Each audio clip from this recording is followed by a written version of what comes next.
Yeah, we do. I'd like to call to order the February 4th, 2026 regular meeting of the South Burlington School Board. The first item on our agenda is a projected executive session to discuss, 1 second.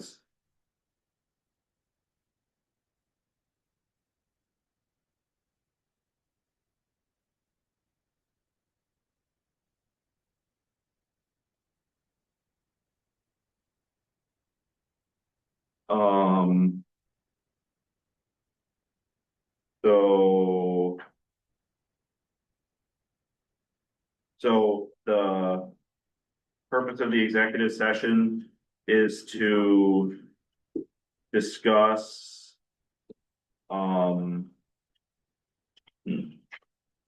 Employment of a public officer or employee. Employers are not here today and we're probably, well, we will probably also talk about labor negotiations. So that requires a two-step motion. So I would entertain a motion to find the premature general public knowledge about labor negotiations would put the board at a substantial disadvantage because the board risks disclosing its negotiation strategy if it discusses the labor negotiation contract in public. I'll make the motion. Dan motions, Second. Austin seconds. Any discussion? All those in favor? Aye. Okay, I would entertain a motion to enter executive session for the purpose of discussing employment of a public officer or employee and labor negotiations. I'll make the motion. Dan motions, I have second. Austin seconds. Any discussion? All those in favor? Aye. All right, so we're now going into executive session and we will return approximately 6 p.m. Are we ready to start the show? Yes. We need to go to. Yes, go Give me a ahead. second. Yeah. Stand by.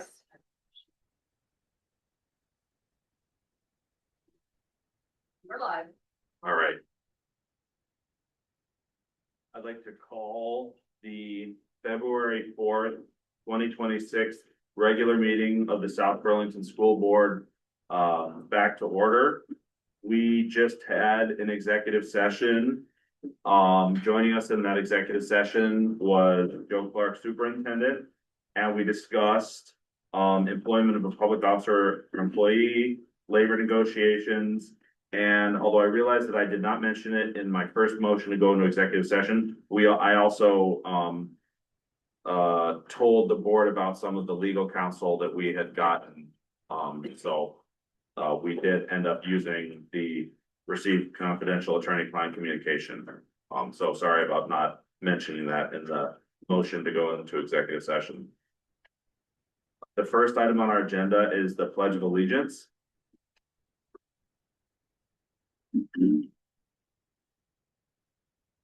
I pledge allegiance to the flag of the United States of America and to the republic for which it stands, one nation, under God, indivisible, with liberty and justice for all.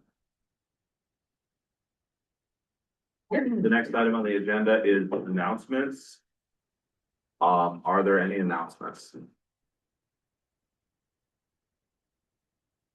So on town meeting day, there's going to be a vacancy created on the school board because we don't have a full slate of candidates. So I just wanted people to know that there will be a vacancy going into the next board session. Unless there's a write-in. Unless there's a write-in, who gets at least 30 votes. Are there any other announcements? All right.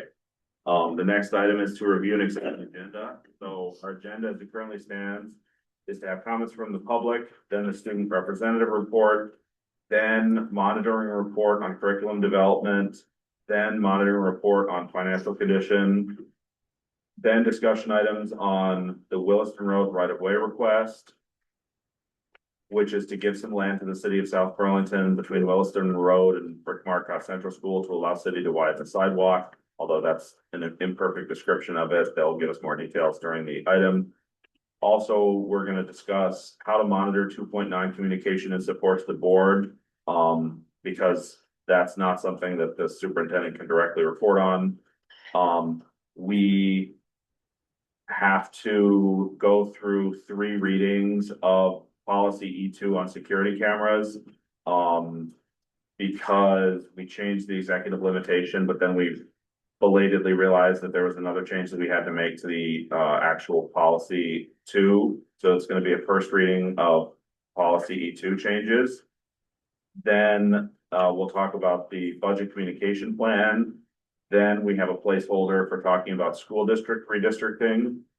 Then we'll have a superintendent's report about bus transportation and anything else the superintendent wishes to report on. And then we'll have the consent agenda. Are there any amendments? Does anybody want to change anything on the agenda? One suggestion I was going to make is to move the Williston right-of-way request before the monitoring reports, because we have Jesse Baker, city manager, here to present on that. The board okay with changing the order? Yes. Okay, so the discussion item, Williston Road right-of-way request, will be discussed immediately after the student representative report. The next item on the agenda is comments from the public. There are 2 opportunities for the public to comment. Well, there's really 3 opportunities. Sorry, this template is not quite right. There's 3 opportunities for the public to comment. Every meeting at this time during comments from the public about any topic. Talk about anything you want. Before the board takes action on any action item, but only on the topic that's being actioned. And then there's actually a third way, which is during a community forum, which is specifically mentioned on the agenda when those things are scheduled. The board won't respond to public comment unless we're in a community forum and the comment is about a topic warned for that community forum. This is not a community forum. We don't have a community forum. So the board won't be responding to public comment in this meeting. You'll be given up to 3 minutes. Please don't violate anyone's privacy, and official complaints and grievances cannot be filed during public comment. So do we have any public comment?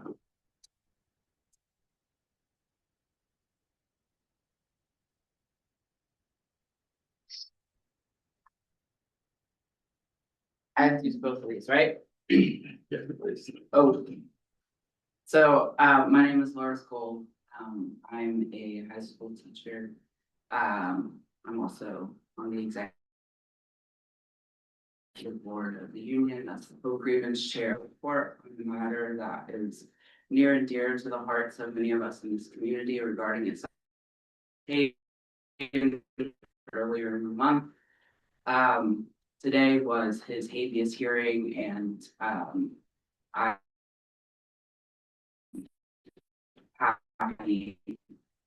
and moved to let you all know now that he was released free. On who the representation was today, there from the community rallying around this father, and it was public servants like yourself, teachers. The role is of public school stakeholders in the protection of democracy writ large, because what happened was something that was ultimately deep unlawful, right? This was someone who was taken from us during a residency because he landscaped a threat and a flight risk. And it was us who that to the people that were detaining him. And so he walks free today because of people like myself and others in this room who recognize what their charge is. And every time you remove one of us from the building, you are endangering your community. You are allowing for the perpetuation of injustice, because who would have been there for him otherwise? I was able to be there today because when I was 16, someone was there for me in public school, and they were able to connect the dots between my personal subjugation as a queer person and what was playing out in the world around me. And they felt personally responsible for my well-being and recognized as educators that their role was to protect the liberty and justice of everyone in their vicinity. And so when you make decisions about how our schools continue to function, you must consider the larger context that we face.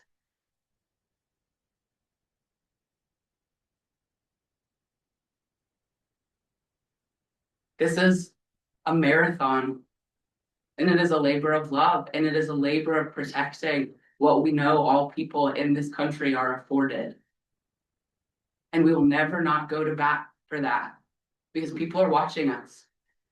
And they expect us to behave in accordance with what we teach, because it's not just what we teach, it is what we believe fundamentally.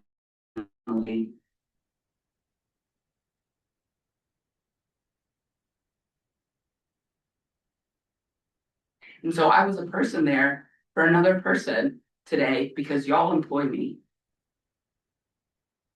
And that is not a sentiment that is just held by me. That is everyone that shows up to do this work every single day. And so while you crunch numbers, please consider the human variable in those calculations.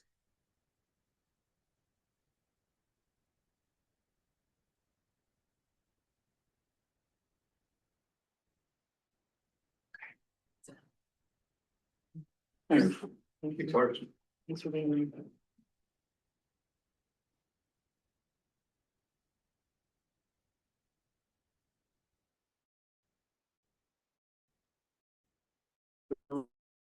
We have other public comment. Nobody in line. Nobody minds. That is the student representative report. Thanks. Over the next week, students interested in CTE programs will be going on pre-tech visits. This will be a wonderful opportunity for them to see what it's like to attend CTE. And tomorrow, elementary school students will be going on a field trip to go watch the BM women's basketball game. So we hope they have lots of fun. Lucy Meyer, a spokesperson for UNICEF USA, will be speaking at all of the elementary schools as well as the middle school. She'll be delivering a message about acceptance, inclusion, and support. And Sweethearts and Heroes, a youth leadership organization who works to empower students to change the world, visited the high school last Thursday for an assembly with the freshmen and sophomores. Peer leaders and some 9th and 10th graders then participated in a discussion with the leaders, Tom and Rick, afterwards. We wanted to thank the high school admin team for inviting Sweethearts and Heroes to come talk to students about such an important topic. And that is all we have. Thank you. Is there any questions from the board? I just had a question. Do you know, earlier we were talking about the Penguin Plunge, which has been postponed for this weekend, but there is a team with the middle school that's plunging. I feel like there usually is. I'm not sure of that. I'll have to. Yeah, I would be curious to know like how many kids are on it, and now it's not until March, so Yeah, let us know. we will try to give an update. Yeah. And figure it out before that meeting. Thank Yeah. there is a team at the middle school because I'm on it. And, I think there's in the range of 60 to 70 people on that. I don't know how many are students, how many staff. I think the majority are students. Well, I'm glad they're not gonna plunge this weekend, You and me both. but that they are going to plunge back. Any other questions? Thank you very much. The next item on the amended agenda is the discussion of the Williston Road request. And so Jesse Baker, city manager, has joined us. We've brought back up. And if I could maybe just give Joe a minute to introduce the topic from the district point of view.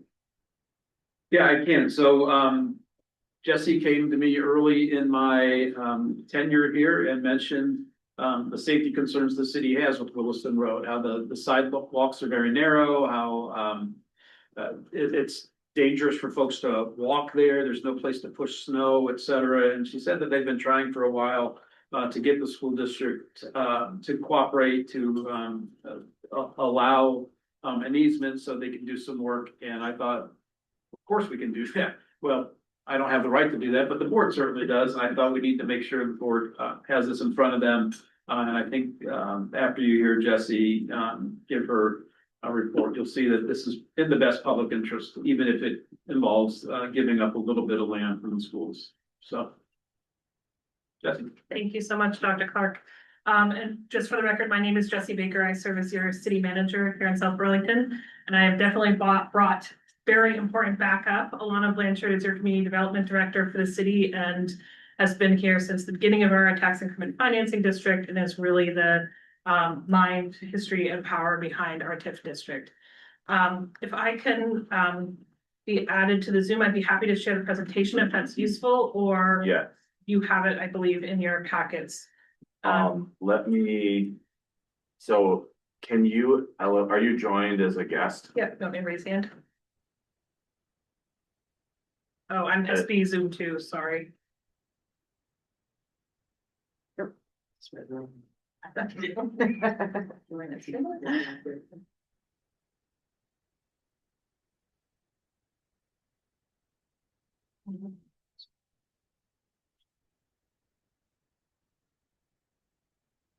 All right. So we are here tonight, some of your viewers who have followed in the past may be very familiar with this. We've presented this to the school board several times. And I'll turn it over to Alana in a minute to walk through the presentation, but what we're humbly here to request from you tonight is geez, a lot of that's good. You just make it bigger. Yeah, Thank you. Is that the school district consider donating easement and approve a warranty deed for a small segment of Williston Road on the Williston Road side of Rick Marcotte School. This is an effort we've been working with Principal McDonald on for several years, and think we have a agreement that all agreed to. Alana will show you images of that. What we'd also request, if it's amenable to the school board, is in your finding, in your vote of that acceptance, to also find that this project will be beneficial to the district and the safety of students and parents and walking and riding to school, and that it is not adverse to the district. And I believe your attorneys may have given you some guidance on that. Really, this project, and Alana, I'm gonna swap computers with you. How about that? Sounds great. This is a small piece of the right of way we need for our Williston Road streetscape improvement project. It is part of our tax increment financing district to create a walkable and bikeable city center. And I will turn it over to Alana to give the wholesome context of that effort. Get him with this quick record. Oh, there we go. Okay. Great. Good evening. So as Jesse said, the Williston Road streetscape is a key component of several improvements that are occurring through the TIF district. And that really create an entrance to city center, also to the school, across, throughout city center.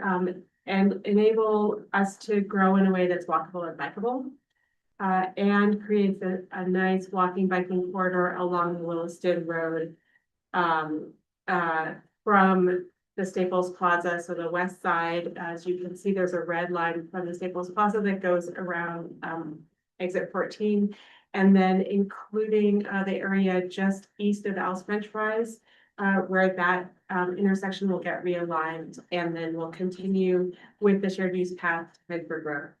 And this is combined with improvements that are underway right now in City Center Park, and that will create a nice north-south connection from the Barrett Street neighborhood. So it's a good middle school, high school area connection north to neighborhoods, including City Center, but also neighborhoods to the north, and to the Rick Marcotte Central City. This project has been around for quite some time. People have noticed that Williston Road is not very walkable for a while. And so we applied for, we made several modifications. You know, originally we wanted a streetscape on both sides of Williston Road. We are focused on the south side, which is also the school side.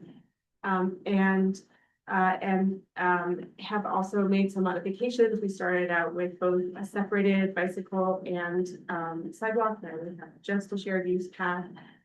And we're currently in the right-of-way acquisition stage. So once that is complete, we will wrap up the plans and put it out to bid for construction. And we expect that it would be a one-season construction period. So this is the north side of the Rick Marcotte Central School property. You can see the driveway to Williston Road on the left-hand side of the screen. And you can see the existing fence, which is an approximately 4-foot high metal fence. What is this? What's across the street? Yeah, the Alpine Shop is across the street, I believe. Oh, I have a picture. Yes. Okay, there's the, sorry, here it is. Yeah. And so this is the view from several of the classrooms that are on the Rick Marcotte, in the Rick Marcotte school. There's. I don't know, guys. This is prime real estate. So this is berm currently, and then there's bushes, some of which were recently planted and some of which are more established, and at least one tree that right before the tree that's in the berm. And this is a more complicated diagram. It's actually from the right-of-way plans. And so what you can see is that while we're asking for more area because of where your property line is actually, you know, at the edge of where the path is proposed to be. The fence is much further in, and so the impact on the area that's included within the fence is much less than the actual property that is impacted. And then the other thing that I'd like to point out on this diagram is all of that green area that's to the bottom side of I want to say to the south, it is to the south, but I know not everyone thinks about things that way. So just below that dotted line, that's where we would propose to install landscaping. It's not shown on the plan. We don't have a specific plan, but we do want to work with Principal McDonald to look at that area and make sure that we can put in plans that create more of a buffer between what is there today and what, you know, the fact that in the winter time, especially when there's no foliage, you can really see, but to help to better buffer that, the classrooms from the roadway. And there is quite a lot of traffic, obviously, on Williston Road, and that's very visible and audible from the city.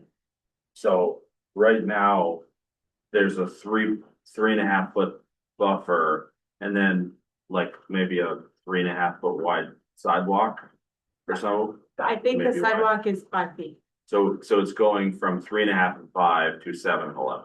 Yes. And then where the driveway is on the left-hand side, you can barely see it underneath all the colors. It's kind of gray. There's proposed to be a fence at that location, and the fence would have a gate. So a long gate and the short gate, and the short gate would be for pedestrians. Currently, I'm not sure this year, last year, there were students that accessed the school property from that side. And so that gate would be designed so that it would be easier to access with a pin code as opposed to lock and key. And then there would also be trees and pedestrian oriented lighting on the shared distance. And then this is just a cross-section view. And then one thing that I would note when we met with I think this is the last thing. One thing that when we met with the school board in the past, we had talked about the possibility of a board fence that was more opaque. I think in discussions with the school district at a higher level, not higher than the school board, but higher than me, there was a lot of concern about graffiti on the board fence. And so what was agreed to was a 6-foot high metal fence, and that's what's currently proposed in the easement language. And then we would work to make sure that the landscaping provided that coverage. And then, as Jesse said, we do respectfully request that you consider this. Of course, we'd like to see you approve it. But in that approval, in talking to the attorneys, one of our attorneys has an interpretation that it's very important that if you choose to approve it, when you approve it, that includes a finding that it is beneficial. And that has to do with how decisions are made about property and giving that or allowing that property to go into accounts. So it's important that it is found to be beneficial if you are to make a decision. Thank you. Is there any board questions? And we will have I think more. Is there anybody that you wanted to call to talk about the? Melissa's here to talk from the school's perspective about how it might impact them and whether she's supportive or not of this program. Yeah, you may come on up. Thank you. Thank you for the consideration. Yes, stick around in case the board has any questions.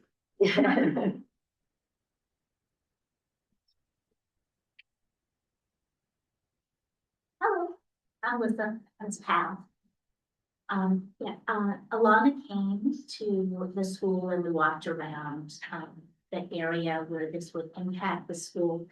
It's really only a couple of feet, of land that would be taken. And right now, we really haven't worked very hard on that area of the building, so not of the property. It's been seen for a long time. There's a fence. See Williston Road. We don't send children out there to play. We do want to make sure, though, that this doesn't bring our classrooms closer to all of the traffic, the pedestrian traffic and the vehicles. But really, when the slide that was very busy and then there was a dotted red line, that dotted red line is really the only piece of property that would be used for this project. And then the landscaping, we'd have to do a little landscaping to make it more beautiful. I think it would be great for kids, great for the community. Our job is to want people to come to the school. And so if we make it easier for people to walk and bike to the school, then I think it's a great win for the school, for the kids, for the entire community. There was a little bit of concern about how close some people thought that people would be able to walk on the sidewalk and look into the classrooms, and that wouldn't be possible. There's enough distance between the fence and the school building windows. There is currently a sidewalk there already. And a Yes. fence that's 4 feet and there will be now 6 foot tall. Yes. So, So people can conceivably walk 2 feet closer to the school, is that? Yeah, there's but the fence is the high. fence is a different kind of barrier. Yeah, I wasn't saying that as a Oh. criticism. Like that And you're gonna seems put pretty inconsequential. another block view of the roadway, correct? I believe that is part of the plan. And so that, I mean, that's part of the, anytime we are finding a way to improve our school campus and benefit the community, I just think it's a no-brainer. So one of our board colleagues asked that you, asked that we ask the superintendent to ask your opinion about this. And I was just wondering if there are anything that you want us to certainly keep in mind. Anything that, we should just have in our mind as we talk about this. I think compared to the other projects we've had at the front of our school, this one's gonna be pretty simple. We have talked about building, a whole neighborhood at the front of the school, and that impacted how children and families came to the school property. This is an area that will have some construction, and that construction was set to happen mostly in the summer. So I don't think it's going to impact the students negatively. It is gonna look a little messy until everything gets put together. But I think this project, compared to the other projects we have worked with the city on, I think this one is gonna be quite simple comparatively. And are there any conditions that you want us to, for example, making sure that the construction happens over the summer? Is that a showstopper? Is that definitely something you want for us to ask for? I don't know if it's reasonable to say the construction would have to stop if school started. I think we would just continue, like the heavy lift of the construction, if it could be done during the summer months, that would be great. And then the finishing touches, I don't think would be that distracting for students, again, compared to all of the distractions that our students have become accustomed to as the city is going up around us.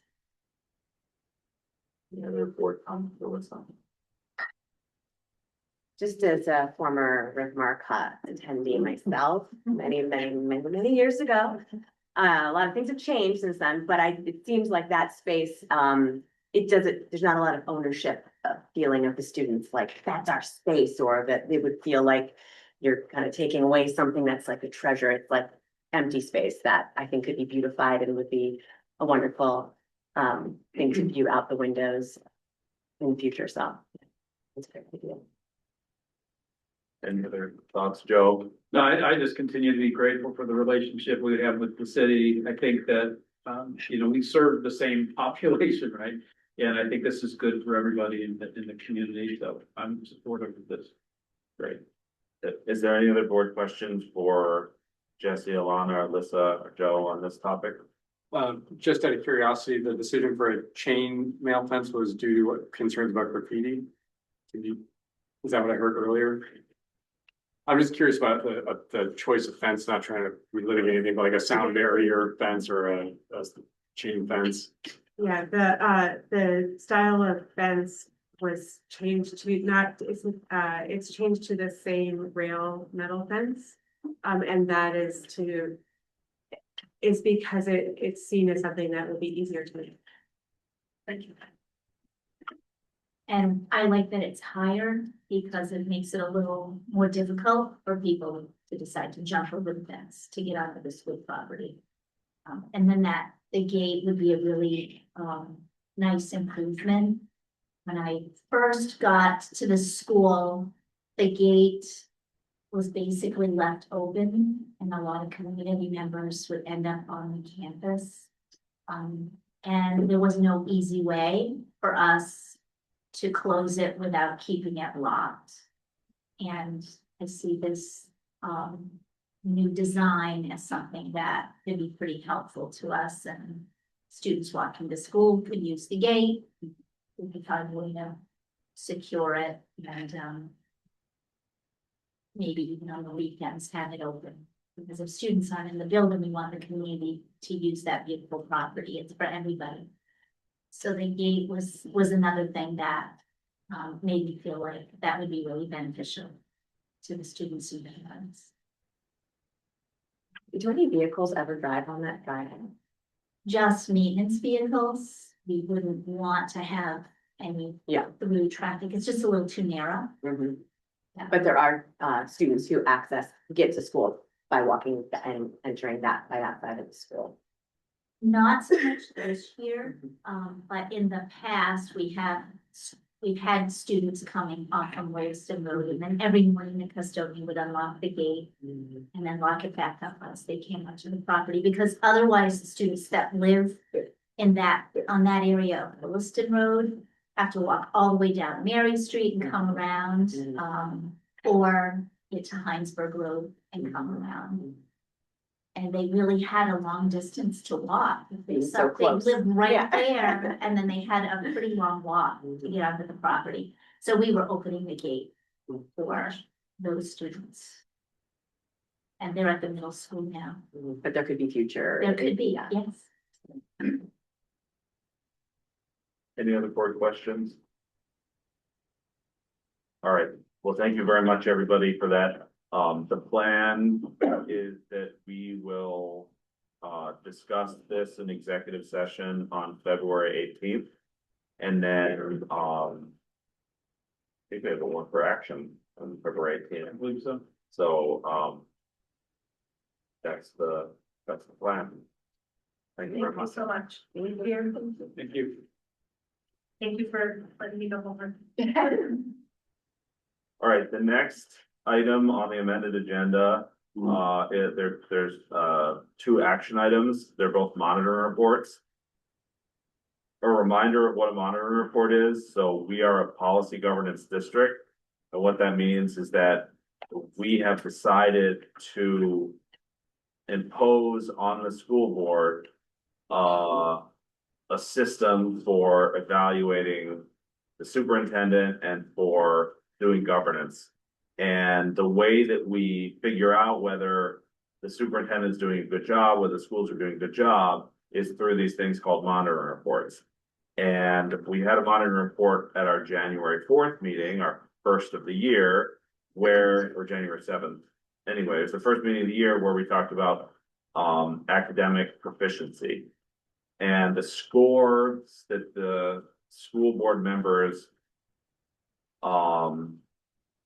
gave to that monitoring report is now on the school board website on a scorecard.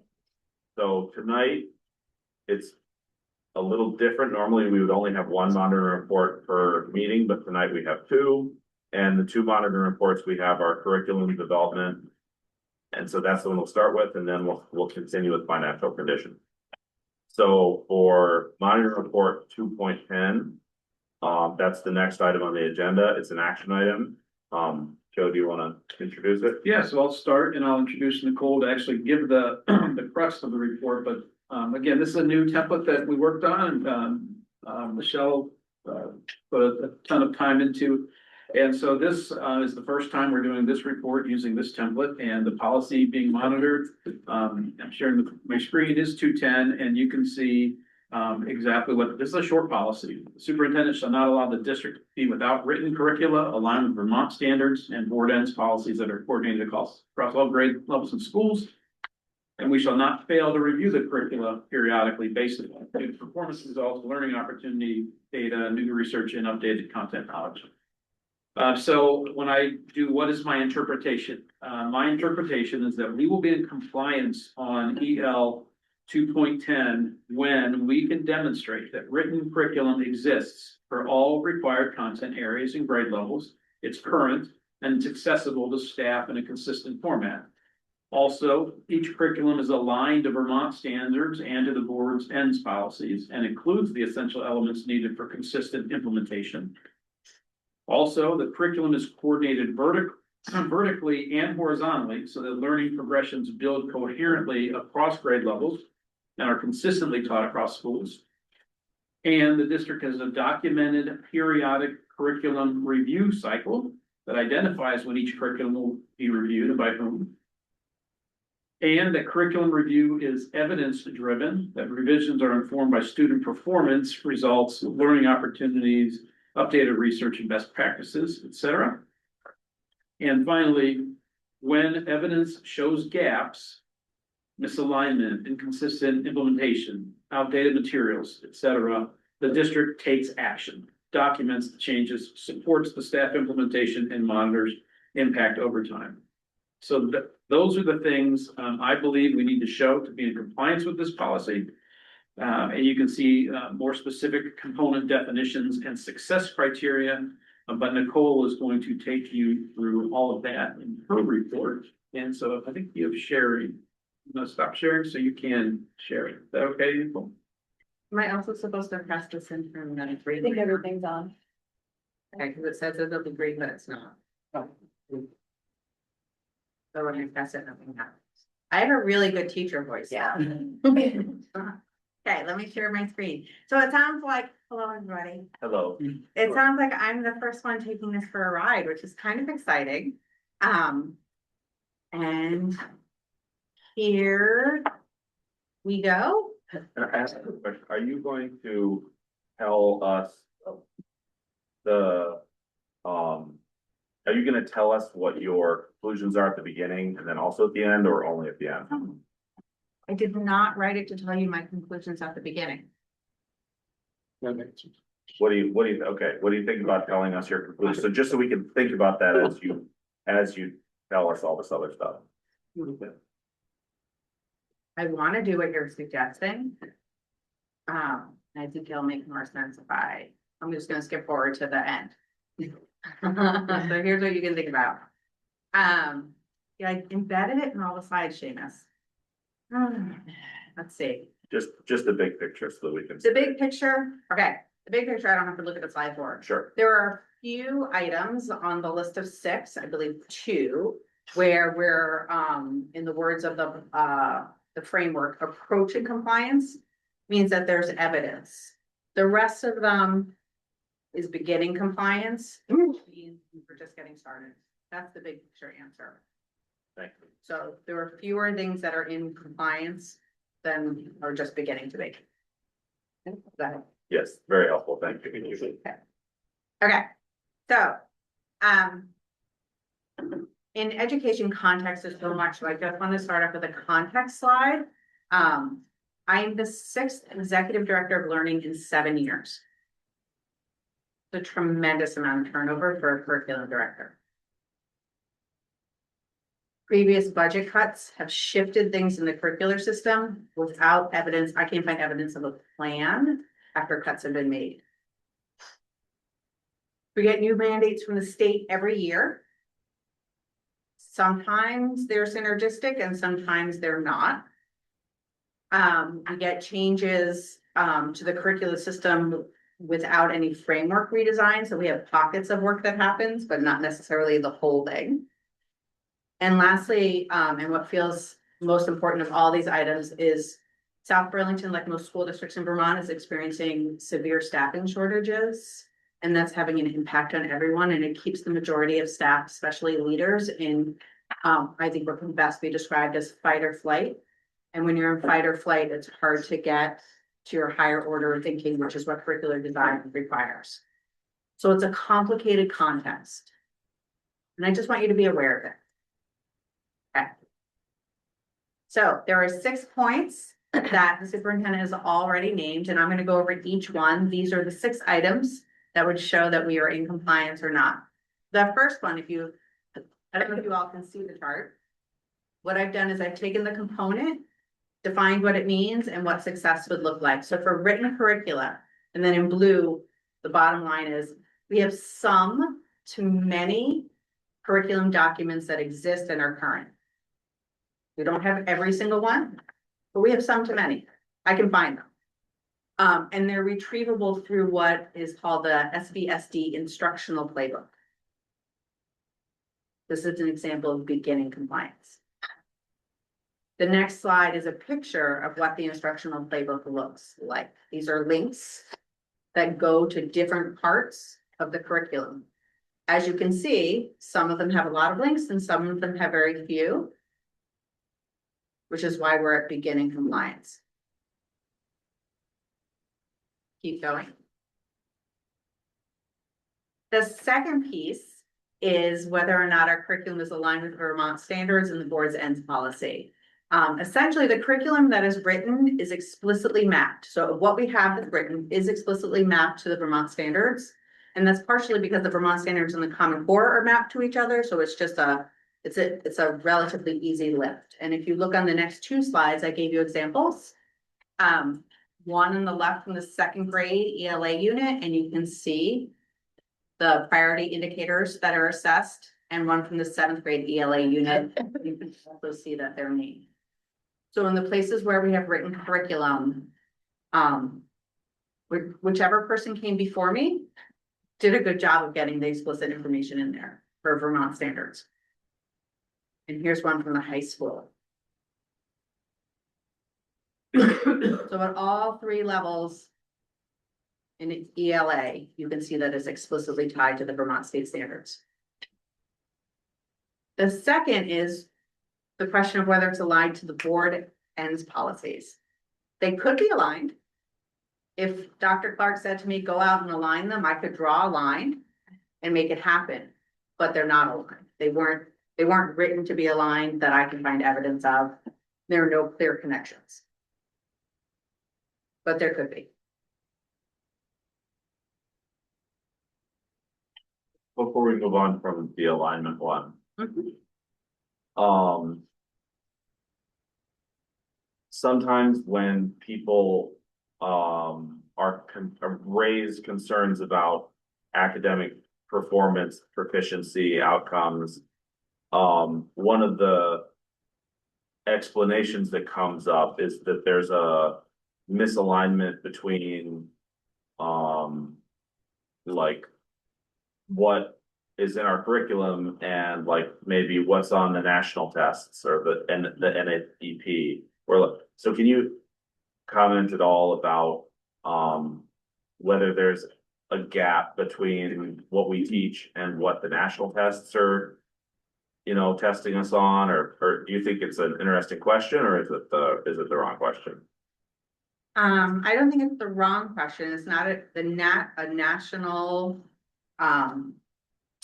standard or framework for curriculum is not an area of expertise for me, and that's partially because it doesn't really exist. Education in the United States is locally based and sourced, and frameworks are at the state level.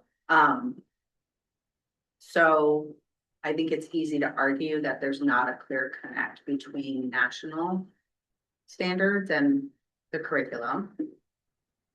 But it's not such a wide gap that you can't make connections, which is a really vague answer that I'm giving you. It's much easier for us to say like, hey, this is what we teach. Here are the Vermont state standards. Here's the Common Core. Here are the 20 other states that also use the Common Core. And here's how we're doing in comparison to those states.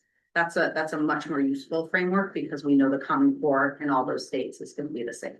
And Michelle, maybe you can translate my question here, but so like when we see the nation's report card, and it has like something for reading and something for math. Is there any way that what we're teaching is kind of missing what they're testing for? And so we're kind of getting dinged on our report card because, you know, our curriculum is only aligned to Vermont standards or something like that. I would say if there was a ding, the ding is that we have an opportunity to become much more focused on tightening our curriculum to the Vermont standard, which is the Common Core. And that would show up as a growth. Yeah, cool. Yeah. My lap.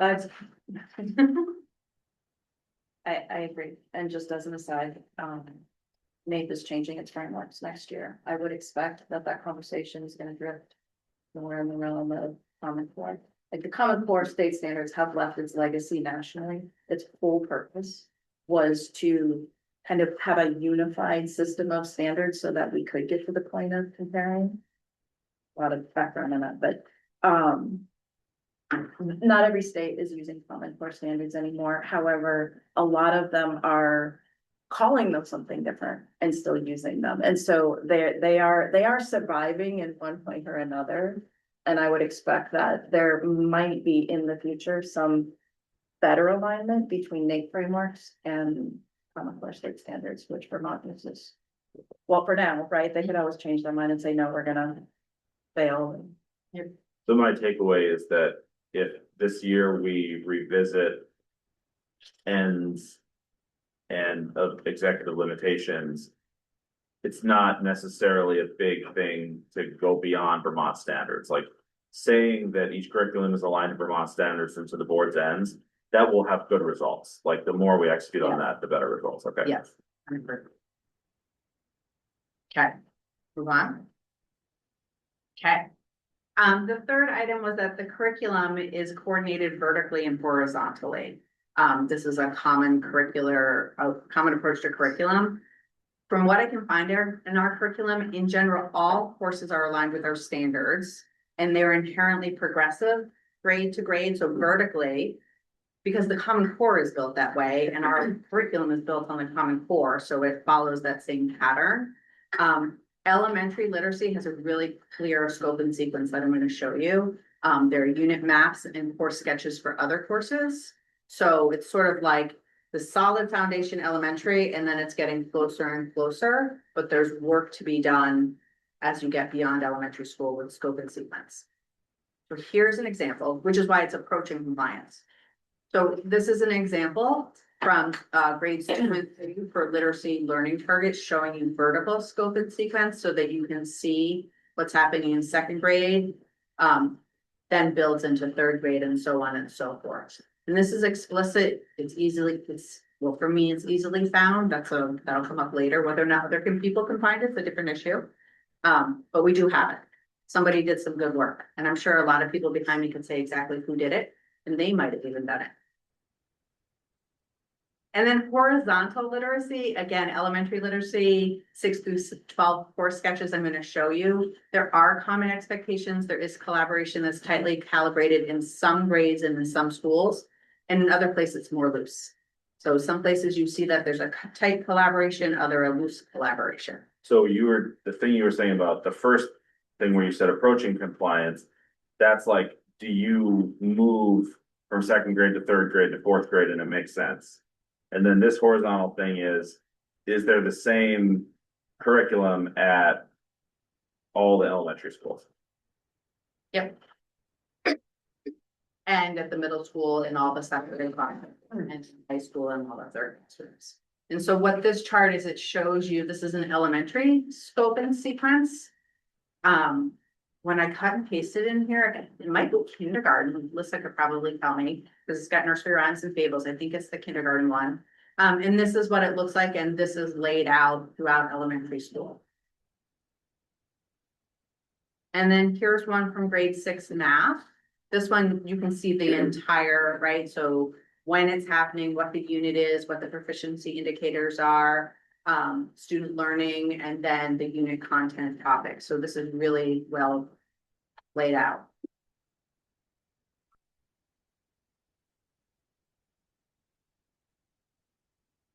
Then the next part of this one. So were you saying that, yes, you found that it's the same across elementary schools? I'm not saying whether or not people are using it with fidelity, but I'm saying that we do have it, and it is horizontally aligned. How do we measure, or do we measure fidelity to the curriculum? That's in here. Okay, sorry to jump ahead. Oh, that's okay. It's okay. The short answer is that's an area for. I'll be patient. So this third one is accessibility and usability for staff. And so, like I said before, there is a central location, which is the instructional playbook. It is unclear to me whether or not staff know how to get there and whether they use it and whether it's practical. Right? It's one thing to have something. It's another thing to have something that works for people who have to use it. And I don't know about that second part. And this is sort of answering your question, Austin. I don't have right now any method for collecting evidence of use. Right? So when somebody goes in, it's not like it ticks a box and then I get an email saying 42 people went in today and I can collect the data. So we don't have a way to know. Who's using it or when, why, or how. So many opportunities. Do you have something in mind that could get you that information? Not yet, because I think the first step is to find out if it's actually something that works for teachers. I think that's the first step. And I haven't found that out yet. So again, here's the example of it, that there are some things that are right. The links are right there, and there are others that it's difficult to find the links because they're not there. And just, yeah, that's again about accessibility. It's like, it's not accessible if there's no link. Yep. And like we also said, you're not sure who was adding those links, was a responsibility, if it was something that someone might just do because they wanted to add their link to, it wasn't not clear to just, yeah. So the fourth item is the district has a documented periodic curriculum review cycle. So I first looked at the periodic review cycle. There's no evidence of this. Just doesn't exist, which for this rubric is beginning compliance. The second is, are there evidence-driven review inputs? There's no evidence of this, which would make sense because there is no evidence of a cycle. And then the third part was revision and approval. And the one before, the evidence driven, Yeah. that would be like, if you knew that it was being accessed, that would be like evidence of, or no, well, right. Utilized in the classroom, not just accessed, right? Wouldn't that have to be? Well, I think for this one, it would be more about, so we have our curriculum and what are the dates on our calendars where the leadership group or groups and schools are going in and reviewing what's there. And Well, I meant the next one, the value. I thought you had already moved on from evidence-based. Keep going. I thought you had already moved on beyond this one, and I was just, the evidence, so go one back to 4. Yeah, that one. Yeah. So this is like where you might want to know, like you were saying, Austin, whether it's actually being used for classroom, whether it's being accessed. And is that something of a hot topic because, well, maybe not hot, but like, you were saying what works for teachers, but teachers don't necessarily want to be surveilled if they're looking at curriculum or not. It's like, oh, you didn't look at your curriculum this year, so that's a evaluation point or something. Yeah, that doesn't work for professional growth for really anyone. So yes, correct. And I think what these are also saying is, do we have a systematic way of looking at a curriculum that's on a calendar where we know what groups of people are coming together, what they're looking at, and how they're giving feedback? That's the thing that I think that's a really good example of having 6 directors in 7 years interrupts having someone who's like with it year 1 and gets this lay of the land. I feel really fortunate I have this lay of the land now. And then in year 2, you can begin saying like, oh, right, we need to build these things. So this is a really good example of what happens with high turnover. I have one question. Yeah. There's a note here that revisions are informed by student performance results. And I know there's no evidence of this policy, so I'm curious when you think about this going forward, if we were to get a policy like this in compliance, which performance results stand out to you as ones that we should use, or do we have to generate new ones? Are these like, standardized tests or additional testing or teacher evaluations? Like what student performance results do you think you might want to focus on to get into compliance? We're becoming really rich in student performance data, right? BT CAP lags because it takes a while for the state to get it back to us, but that's a good measure. We have, by next year, we'll be in our 2nd year STAR math and literacy screenings, that's data. We have common local assessments, we have work products, so we have lots to work with.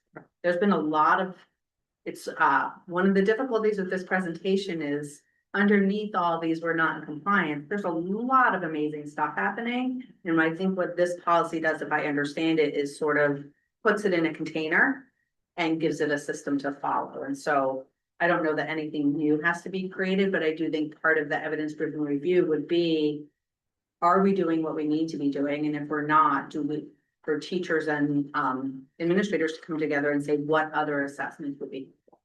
I think that would be part of the process. Or which data that we have available would be indicative for certain.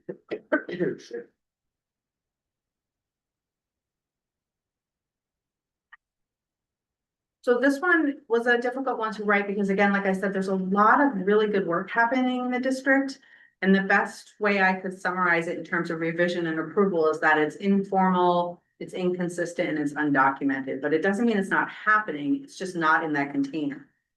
And again, ad nauseum, I think it's not in that container because the container of this role changes every year. That's my hypothesis. We'll see next year, maybe I'll come to you with a different theory. Okay, the fifth one is curriculum review is evidence driven. So from everything I've looked at and heard and seen and been a part of so far, curriculum implementation is not part of a coherent plan. Again, coming back to the container. It happens when it's possible, but it is in competition with other instructional work. There are more things on the plate of administrators than probably have ever been on the plates of administrators.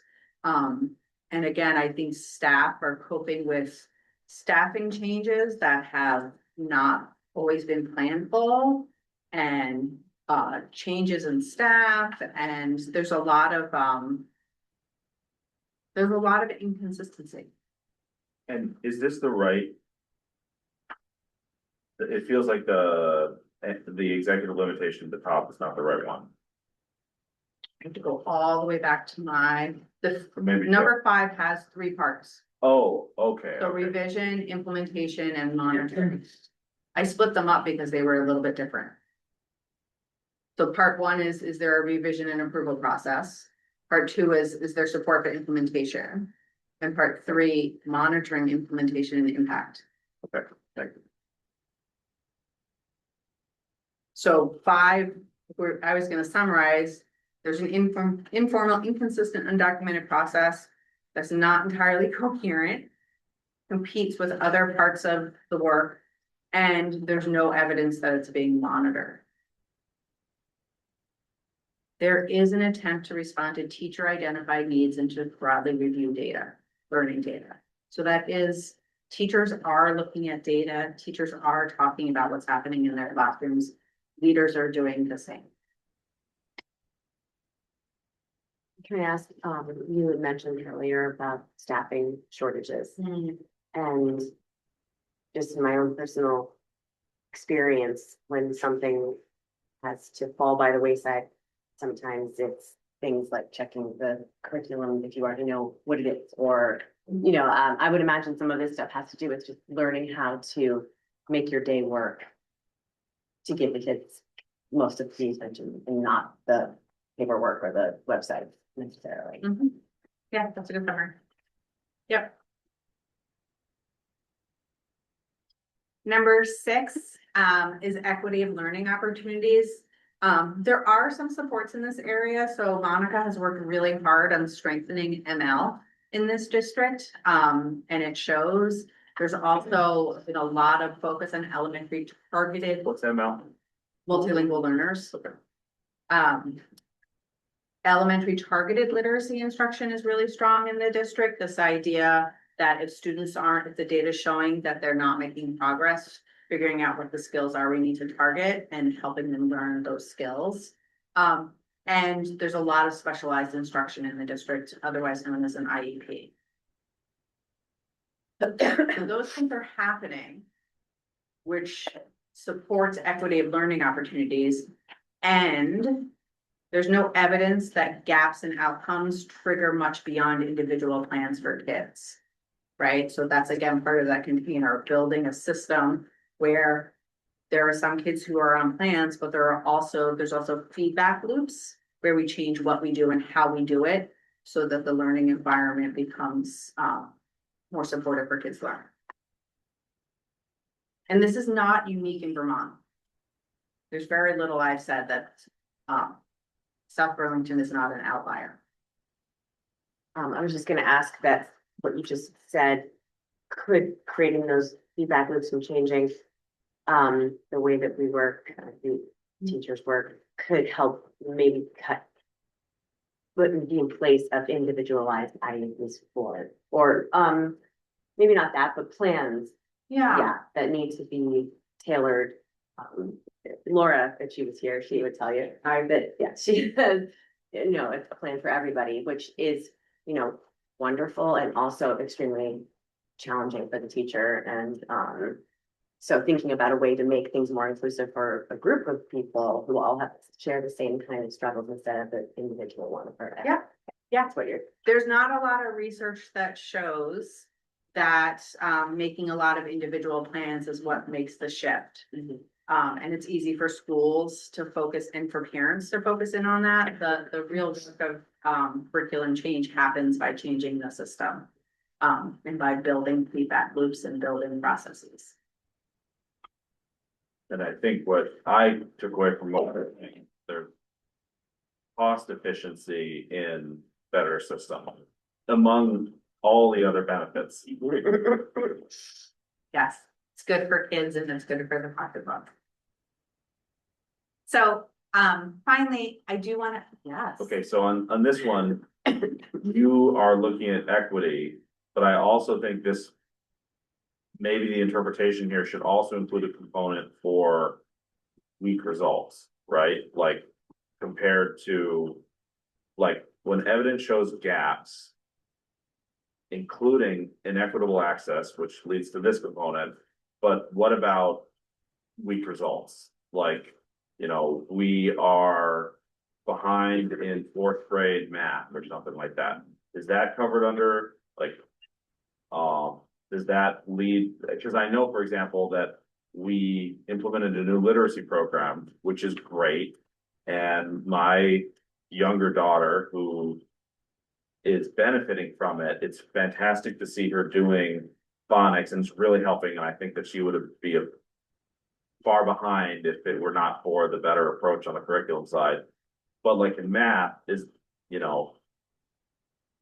I don't know. So is it inappropriate to ask about weak results in your interpretation of this thing?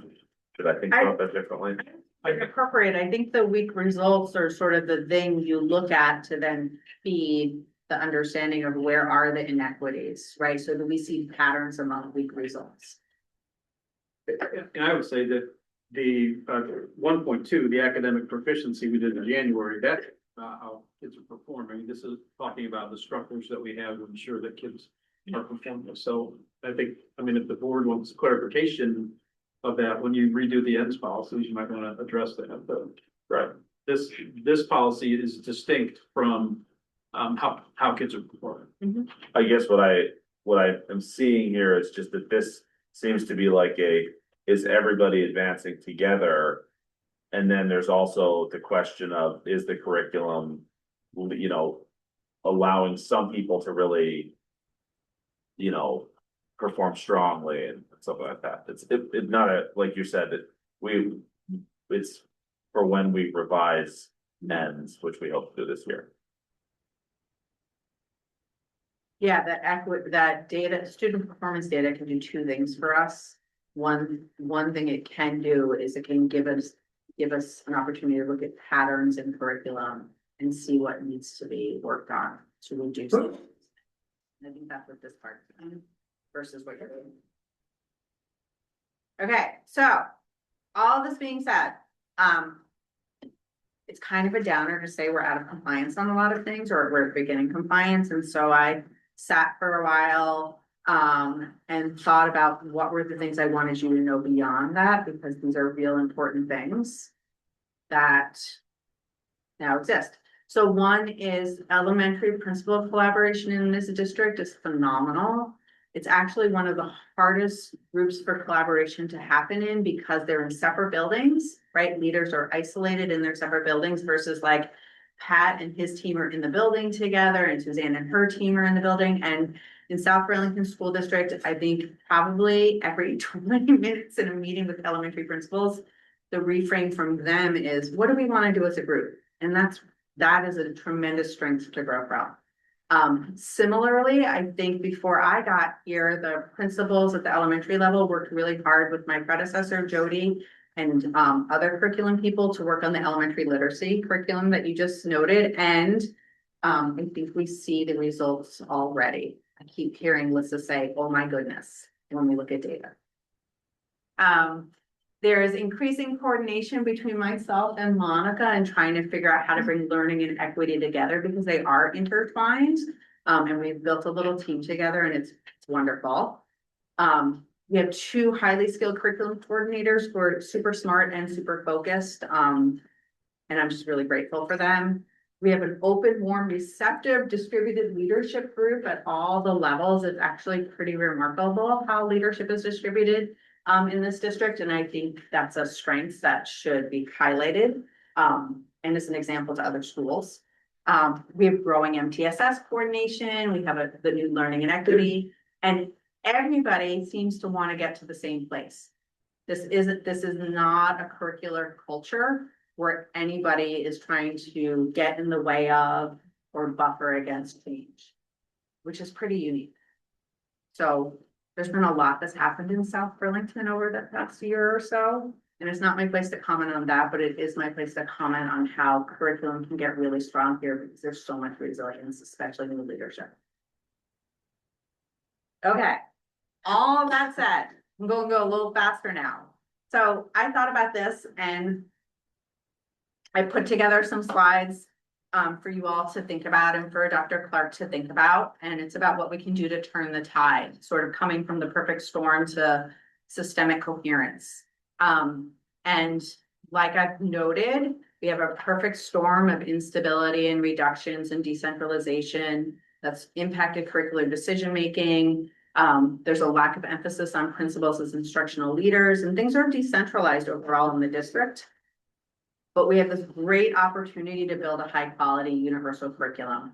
We have an opportunity to shift the trajectory to build an MTSS, which is lingo. I feel like we should have a jargon buster when I talk, which is multi-tiered systems of support where we can meet the needs of all kids. We can get there. We have strength. Just one second. Are we, so this is compliance plan that we're talking about? Is this is what, when we answer the question, is the compliance plan acceptable? What we're doing is we're thinking about this part. Thank you for making that much more clear to me. And it's also on the template. So going from what is to a vision, we have strengths, secondaries in process. South Burlington High Schools is leading with the CAS model. Tuttle is growing its focus. We have an opportunity to build out our accessibility, and we have standards that we can become much more explicit with. So in some ways, there's a lot of low-hanging fruit. We can improve our monitoring. We can have our periodic review cycles. We can use our data. The one thing I do want to name is right now 90 to 95% of our PD funds are contractual, meaning at some point when the budget was reduced, all the funding for professional development at the curricular level was eliminated, other than the funds that by contract we provide teachers. That's an unusual thing to not have money for PD beyond teachers taking courses to maintain their license and their professional growth. So that is something at some point has to be addressed. In terms of addressing our equity gaps, the more we can build a unified system, which we're already starting to do, and the more we can reorganize into MTSS, the greater chance we have of addressing our equity gaps. And then here are the 5 pillars. Trying to take all of this and turn it into something clear. We need a superintendent who will establish a clear vision for a framework. We need to support K-12 principals in shifting roles from manager to instructional leader. That doesn't mean they're not instructional leaders now, but we do need to think creatively about how to give them more space and time to focus on instruction, which they all care passionately about. We need to align our PD, so we have to make sure that what we're having teachers study and focus on aligns with where we want to be with curriculum. We need to have a little bit of accountability. And we need to reorganize our staffing to create an MTSS system. So. On the aligning PD, did you? Reallocate funds in this year's budget to restore that explicit budget for PD? No, we're making reductions this year's budget. No, the answer. But, we're making an overall reduction, but there could still be an allocation. A reallocation away from something towards this. Is that something that's being considered? I mean, yeah, we consider it. I mean, if the board wants to not have busing, we could put money into PB. If we want to eliminate more teachers, we can do that. I mean, we're doing what we can. We're doing what we can. I guess from that's obviously an operational consideration, so I'm not suggesting one way or the other, but you seem to have highlighted that. And I've heard that professional development is very important. I think actually maybe you told me that professional development is very important to academic proficiency. And so I'm concerned a little bit if we have this gap, if other things haven't, it's like, well, what do we sacrifice? Well, maybe this is something that should be sacrificed for. I would say that at this point, I think there are enough structural issues that we need to get fixed and aligned to keep us busy for some time. In addition, I also think we have a highly intelligent, experienced staff. I think the best professional development is PD that is provided by staff, that's job embedded, that is going on throughout the school year. So while I don't disagree, we need to spend some money. I don't think throwing money at that is always the answer. It is, let's focus on what our goals are. And ensure that the training we're providing is focused on what our goals are. And use the experts that we have in this room and in our classrooms around the district to provide that. I think that's the answer for me.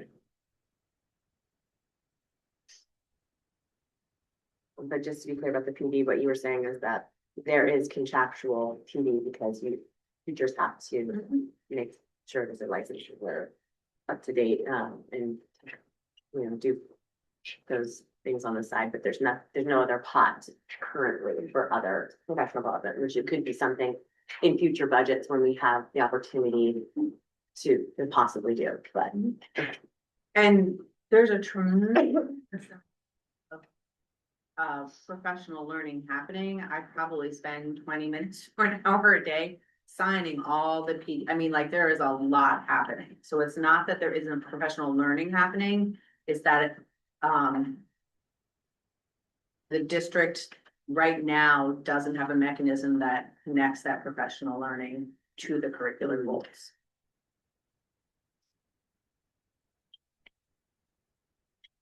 Right. So here's the roadmap. Yes. Nice and simple, 3 phases. I think this is what Dr. Clark was just saying, stabilize. That's sort of where we are now. That's the immediate work. I think that's what has been happening. And then next year to start to build in the alignment and start to build the framework and close the gaps, which is already work that's underway. We have federal title funding that we're preparing for with our consolidated federal programs, and principals, I believe next week we'll be sitting down to talk about how we're going to build out the framework using that funding. And then year 2 is, like Austin said, is focusing on fidelity. It's getting to the point where we can create a mechanism for making sure that everybody is aligned with what we want to be doing and we're doing what we need to be doing. And then when we're not fixing it, right? It's not about like getting people for not being aligned. It's more about what can we do to help so that you can. So you're hoping 2 years from now to be fully. You know, I keep saying That's 3 long. years, I say give us I 3 know. years, and she said. Dr. says 3 and I say 4. Okay, no, I just, But, yeah, I just wanna, Lofty goals. I think I heard you say this, I just wanna reemphasize, we absolutely have dedicated professional staff members, principals, leaders. I think what they are thirsting for is some consistency, at the district level, and I think, I tell Nicole all that, she's a genius, she knows what she's doing, she's the right person for this job, and we're going to do, great things when we stay together and get these plans going, because our teachers, they're outstanding, our principals are outstanding. They want direction. So is this the last slide? I believe so. Let's see. Yes. Great. Is there board comment or questions?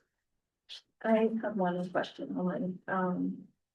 So there was this thing during COVID. I don't know how else to frame it other than to call it. My perception was kind of a survival skill when it came to deciding what to teach. And that had to do with something called priority standards. So there was this, and I don't think it was necessarily a new term, but it was a term that really got thrown around a lot. So here and it's all over the country. I'm curious the status of, is that still a thing? Or That's a great question. I don't think I've heard the term prioritized standard since I've arrived in South Burlington. I don't know the last time I heard it before then. I think what is a thing, and I think there's some good evidence, is to understand and figure out how to apply high leverage skills and concepts. So, right, like what are the skills, and I think you probably know this, what are the skills and concepts that you get the most bang for your buck out of? Not in a monetary way, but right, like if you learn this skill, it actually is gonna have a synergistic effect in your education. So I think there's more conversation about supports that. your progression better. Yeah. Thank you. More board comment or questions? just want to thank you for the honest assessment. And for laying it out in a way that there's a lot of things I don't understand about, I don't know, that curriculum, but this was easy for me to take in, so I appreciate that. I'll just echo Dan's comment. I'm sure it's not easy to give an assessment to open up front by saying we are nowhere near where we want to be, but I appreciate the honesty of that. Only from that point can we actually make the right decision. I agree. I think it's it builds a lot of trust and legitimacy to say, we're not there yet, but we're moving. Thank you. But I also give credit to Michelle for working to get these templates going, right? Because I know what had happened before was it would be a monitoring report that would be just a flood of information, right? To get compliance. And I think taking away the dichotomy of compliant or not compliant, I think allows us to be much more honest with our assessments, to know that we won't be condemned for not being 100% compliant, because we know that we have work to do. So I'm grateful that we had the chance to redo the tool that we use to monitor this. I do have one more question then. How did it work for you? So this is a new template. You've been doing this work for a long time.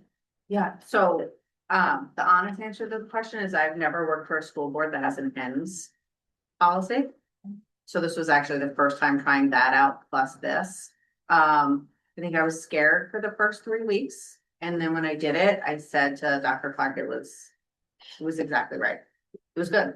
It was, you all provided clarity about what you wanted. And I was able to not have to hide anything because it gave me a range of compliance rather than, saying exactly what was already said. That's how I found it. And I know we've said this ad nauseum, but I just want to say it again. I go into probably 5 meetings a day. The lack of compliance has nothing to do with the ability and the incredible professionalism and warmth of staff in this district. This is such a humbling place to work. People are so dedicated and so focused on doing the right thing in the right way. So It's really about how do we build structures so that all of their efforts and goodness can be seen. Thank you very much. Good. So don't quite leave yet. Sit up here. Wonderful. So I don't know if you heard Dr. Clark say, this woman is a genius.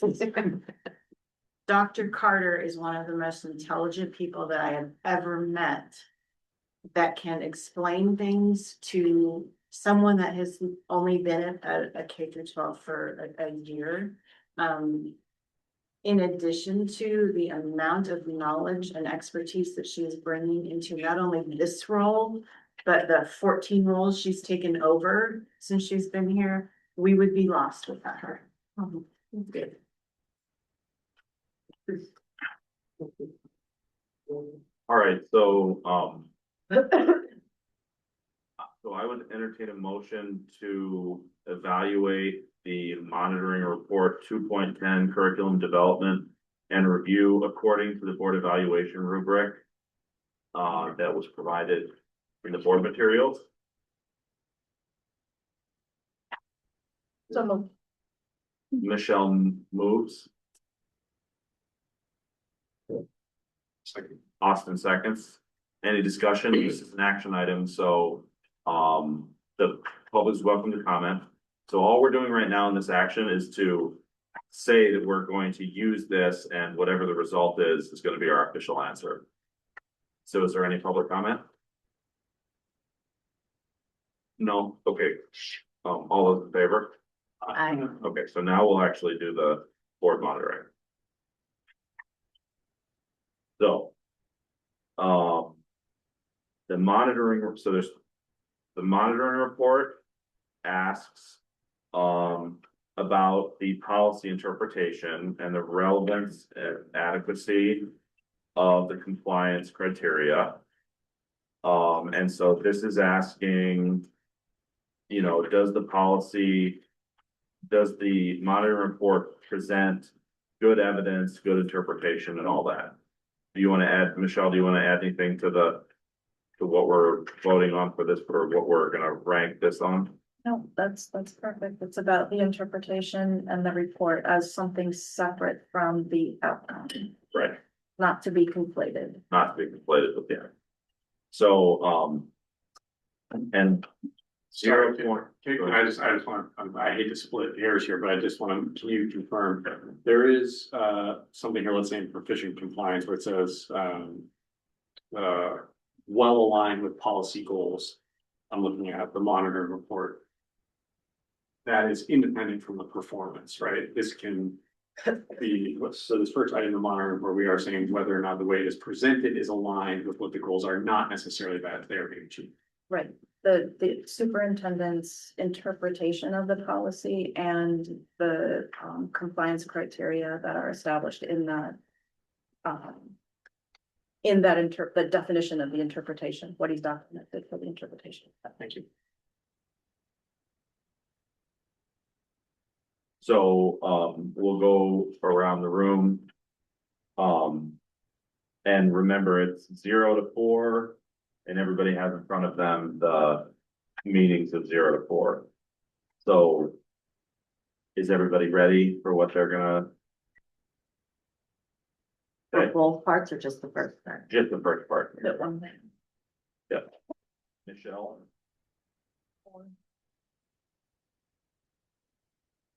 Moment. 4. Ally?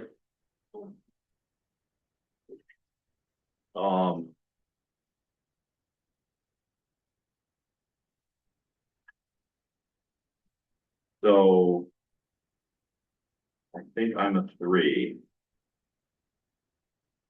Austin? Also 3. I'll just clarify the distinction for me. There was 4, as I read it, involves like a little more data and figures, which was the missing element. So I read it as Dan? 3. Emily? 4. Very much. The next one is in terms of district outcomes. this is overall compliance with policy goals. So again, 0 to 4. So the interesting thing about this is that if we were to say beginning compliance, for example, it says there's an indication of attention to policy goals. And I wanted to clarify with Michelle and others who may have developed this rubric. Sometimes when you say there's an indication of attention, you're kind of saying like, well, there's a minimal amount of attention. And so I think that, you know what I mean, but that's not what we're saying. If we were to say beginning compliance on this, it seems to me like what we might be saying is there's a huge amount of attention to the policy goals. It's just that there's not yet clear progress in achieving them. So is it clear to everybody that beginning? I'm not sure if you're suggesting we add huge to that sentence or. So maybe by comparing to the next one, the policy goals have been partially met and some improvements over the last reporting interval are noted. So,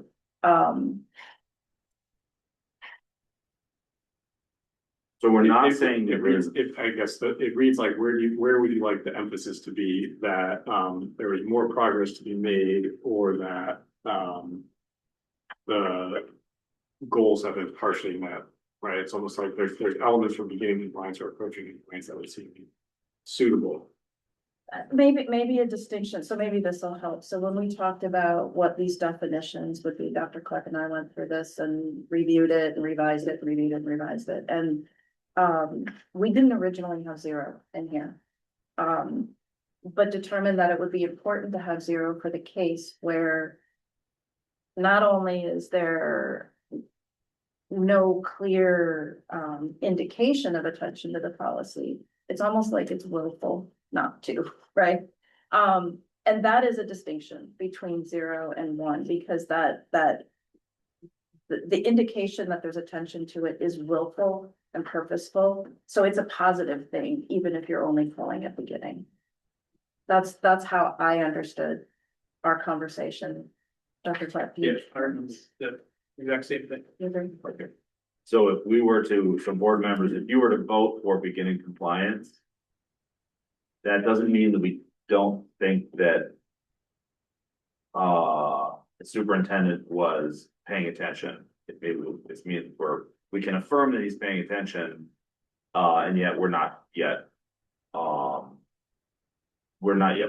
progressing achievement. So, Placing more emphasis on That's progress progress. in Yeah. in that way. If Right. you say beginning a year from now, then you have a problem. okay, so Michelle, That's where I'm at. So I'm debating between 1 and 2, and the reason I'm debating between 1 and 2 is that for me, I do see improvements over the last interval, but I think maybe those improvements are just in the reporting.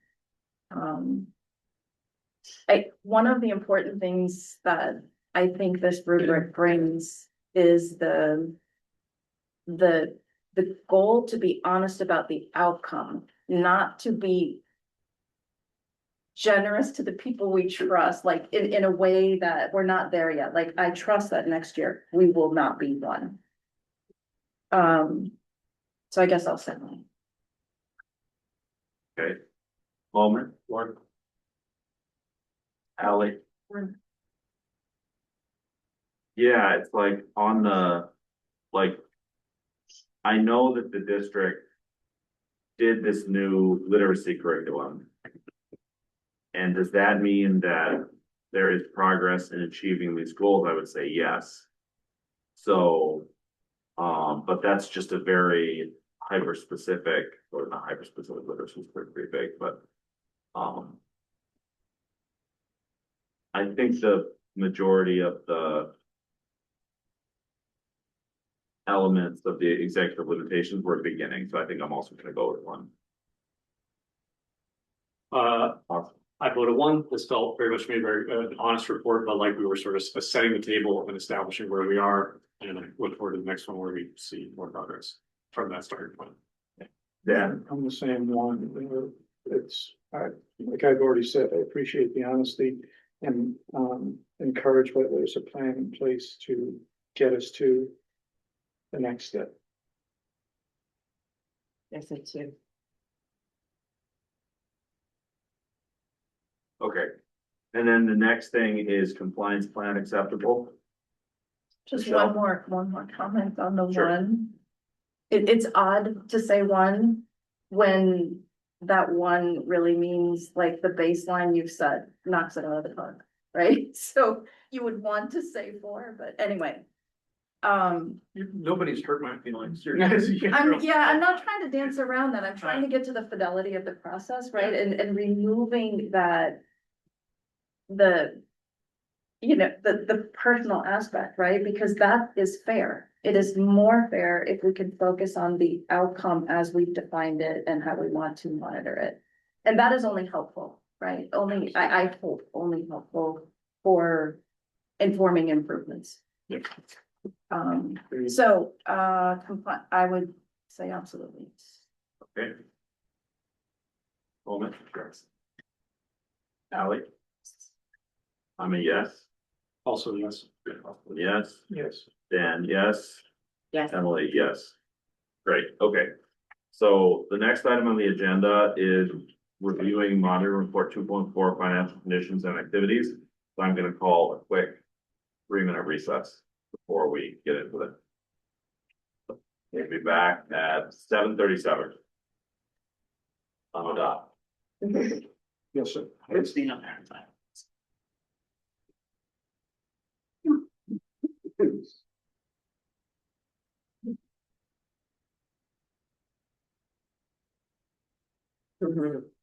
You're sweet. That's what I want to do.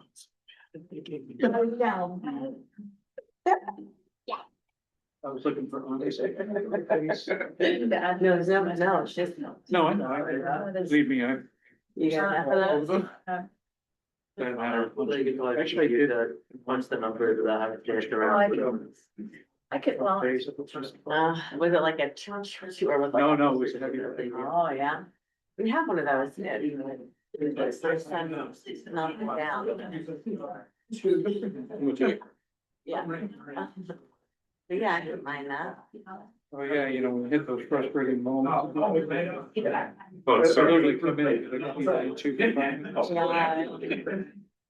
I think, I don't know, I obviously, it might not be shocking to me. I've thrown very many punches even at that, in real life, but. Is it the punches Exhausting. Oh, It's brutal, like 5 minutes from your back. Right. Oh, well. It's a good workout. And really get some frustration. I mean, I felt our frustration in other ways. No, I don't. I don't like it. Well, I think Frankfurt's a smasher. Yeah, you guys know.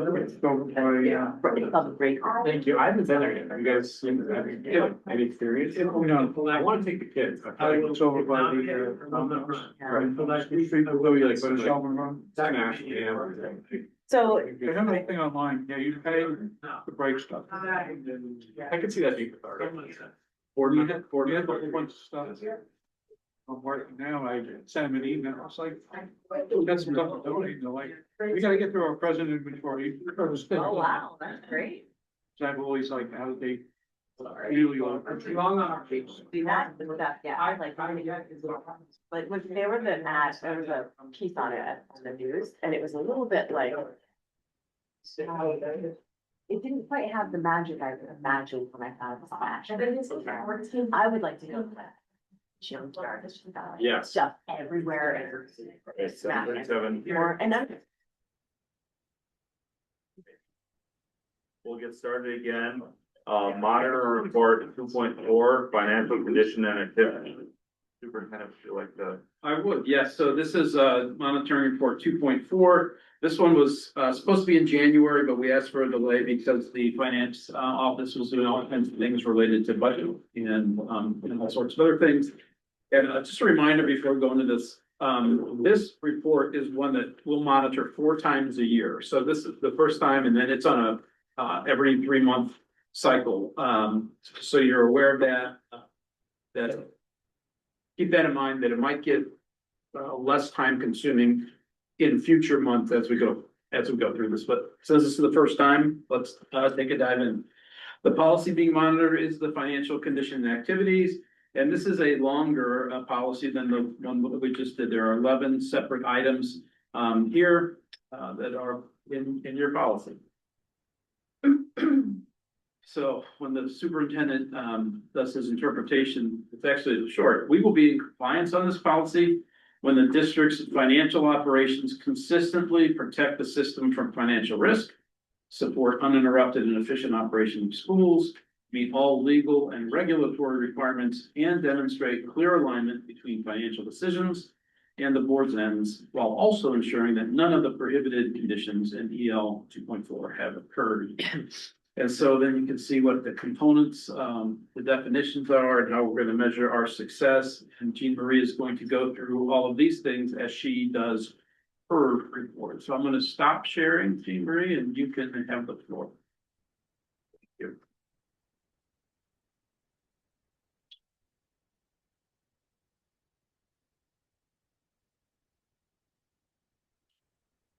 Sorry, guys, I'm like struggling for the share button. Oh, every time. I'll just raise my hand to buy you some time.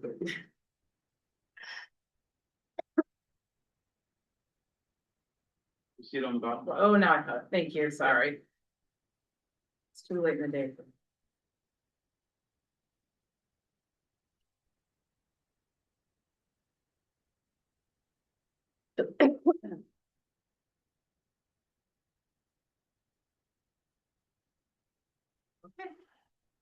Thank you all for your time and attention this evening. I am your Director of Finance and Operations, and this is our first time through this monitoring report. I will remind you that I stand before you as the head of our business office, and there's a lot of folks that have put a lot of time and effort into this report. I'm here to talk the talk. I'm here to tell you that I did not do the work behind this. I'm grateful to my team for doing that. Our first, sorry, let me just get myself a little bit organized here. Our first, policy is expenditures do not exceed revenues or budget. We have, included in there our evidence of compliance, our year-to-date financial report, and then you'll see, our final audited financial statements. There's also some information from our auditor. Our audit was done, the auditors were on site in October last fall and provided us the final documentation just before Christmas this year, last year. In reviewing this component, that we aren't spending beyond our revenues or budget, the team found that we are proficient in our compliance. Reviewing the fiscal year financial reports confirms that expenditures that we are staying within our voter approved budgets, which is good news, of course. Our next policy component was no debt exceeding unencumbered revenues. And our short-term obligations are fully supported by our projected revenue, and that we do also find ourselves in advanced compliance there.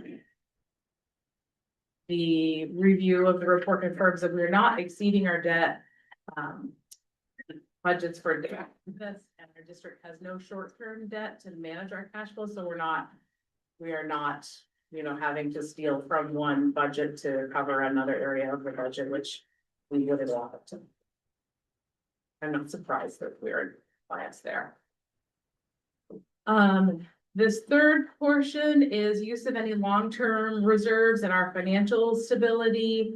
The team rated us as approaching compliance on this section, primarily because we have a small capital reserve that you all know about already. We do not have an operating reserve. So like if we had a shortfall, we don't have the money that is in the capital reserve, as you know, is used very, it's very restricted. We have to go to the board to ask if we can use that for something.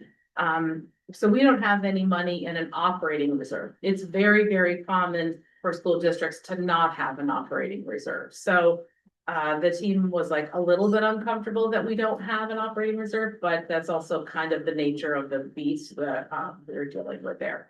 So that's why, specifically why they rated us as approaching compliance there. So is that the only reason approaching, because there's no operating reserve? Yeah, I will tell you that, I went through this with the team on, yesterday, on Tuesday, and they're pretty hard on themselves. I will say that, last July, we hired a new business manager, April Jennings, joined us, well, shortly after I was there, it's almost 2 years ago. And, she worked really hard to really clean up our books and did a lot of work on our universal chart of account, our uniform chart of accounts. We also were working on that transition over to our new fiscal software, which we call the Tyler system. So a ton of work was done in that first year that she was here in cleaning us up. This past July, July 25, we added Elizabeth Jennings, coincidentally April's sister-in-law, as our senior accounting manager to the team. They are literally known as the best team in the state. So we're very, very lucky to have them. They are very by the book, want things to be very neat and orderly. And things were just because of the change in the software and, you know, old habits from staff that had been here for a long time, things were not as clean and tidy as they would like them to be or would have liked them to be. So they're pretty hard on how they have graded us overall in this report.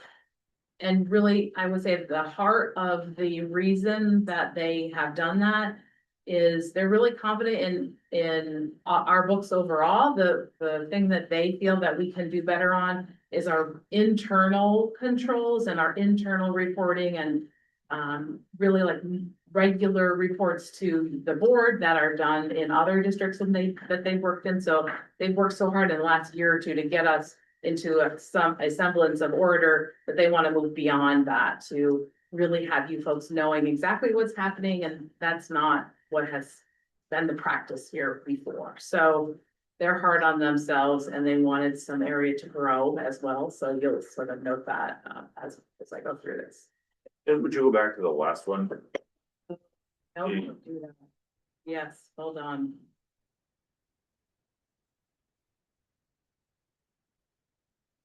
So district remains, oh, Sorry. Isn't that it? No, the forward again. the previous one. This one? Nope. Yes. No, No, that was 3. slide 4. Sorry, it was. Yeah, so you're saying they are concerned about ability to meet obligations without risk or interruption because we don't have an operating reserve, and that's why they ranked it approaching. Essentially, yes, that's what I'm saying. And that it is very common for school districts to not have a reserve specifically tagged for general operation. We do, like I said, we do have that capital reserve that we can use for catastrophic facilities type things, you know. I was just gonna ask if you could comment on the capital reserve and the level in there and how, if you feel like it's sufficient or ideally what of course would be higher, but if you could discuss that. Yeah. In our previous year and in our current year, we have a total of about $680,000 in our capital reserve. That's not a huge number. I don't remember if I shared with this board before. I live in the Maple Run School District, and there was an article in the local paper a couple weeks ago that announced they were doing $9 million of facilities work, and I was like, wow, like that's big.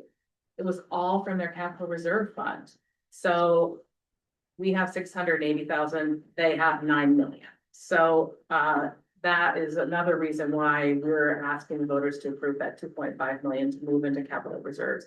Right now, what we're using to do our capital and facilities type work is the bond, the remainder of the bond that was approved some years ago when we had put the ZEMs in place. So that continues to feed our facilities work, but it will come to an end. We'll likely use up that bond during this current year. So as you've seen, and it's in the budget book, like there's constantly capital work and facilities work that needs to be done, roofs and, you know, for instance, we are hoping to do a carpet replacement project at the Chamberlain Elementary School, which it's probably been decades since it was done. Replacing the carpet means we have to pull up the existing carpet. There's asbestos there, so it isn't just simply pulling up the carpet, putting new down. It's a gigantic area, a gigantic amount of square footage. But the asbestos work makes it an exponentially more expensive project. So I mean, I come to you frequently with these RFPs that you know, with projects that we want to have done, and it feels like a lot of money for not a big item. So 680,000 doesn't get us very far. Do you have a number in your head or a percent of budget that you would like to see for capital reserve or operating reserves that would make you and the team feel like we were mission compliant? I'm just curious. That's a good question. I don't have that number in my head, and the team didn't mention that to me. I know they're uncomfortable with 680,000. I know they will be more comfortable, you know, if the voters approve us to add that 2.5 million in. So, and I will say again that our facilities director has been an incredibly amazing, you know, steward of our buildings, and our building principals are really great working with him. So we do try to always be ahead of the curve, but you just don't know when something catastrophic is going to happen. So my former life, we had it was a cold January day and a pipe froze and flooded the floor of a building, and that's can be fairly catastrophic, and you don't see that coming. So, so I don't have a good answer on what the number would be to make them comfortable, but they are very uncomfortable with how little the number is now. Is it okay for me to move on? Okay. This one, no interfund shifting beyond amounts restorable within 30 days from unencumbered revenues. Any interfund transfers that have occurred during the fiscal year were not due to borrowing, so they were budgeted and planned transfers. One of the things that Elizabeth and I had talked about was we essentially have like one kind of checking account, and in there, if you were really to look down into the weeds, it's like one checking account that all the funds go into, and so in there would be the money for nutritional services and like schools out, and there's a lot of things that are in that one pot. So it might look like we're moving money from one to pay the other, but that's actually not the case. It's just kind of like one checkbook that has all of the money in there. We don't borrow between, we don't say we're gonna take money out of the facilities fund to cover the, you know, food service delivery bill. That definitely does not happen. So the team is very comfortable with rating us with advanced compliance on this one.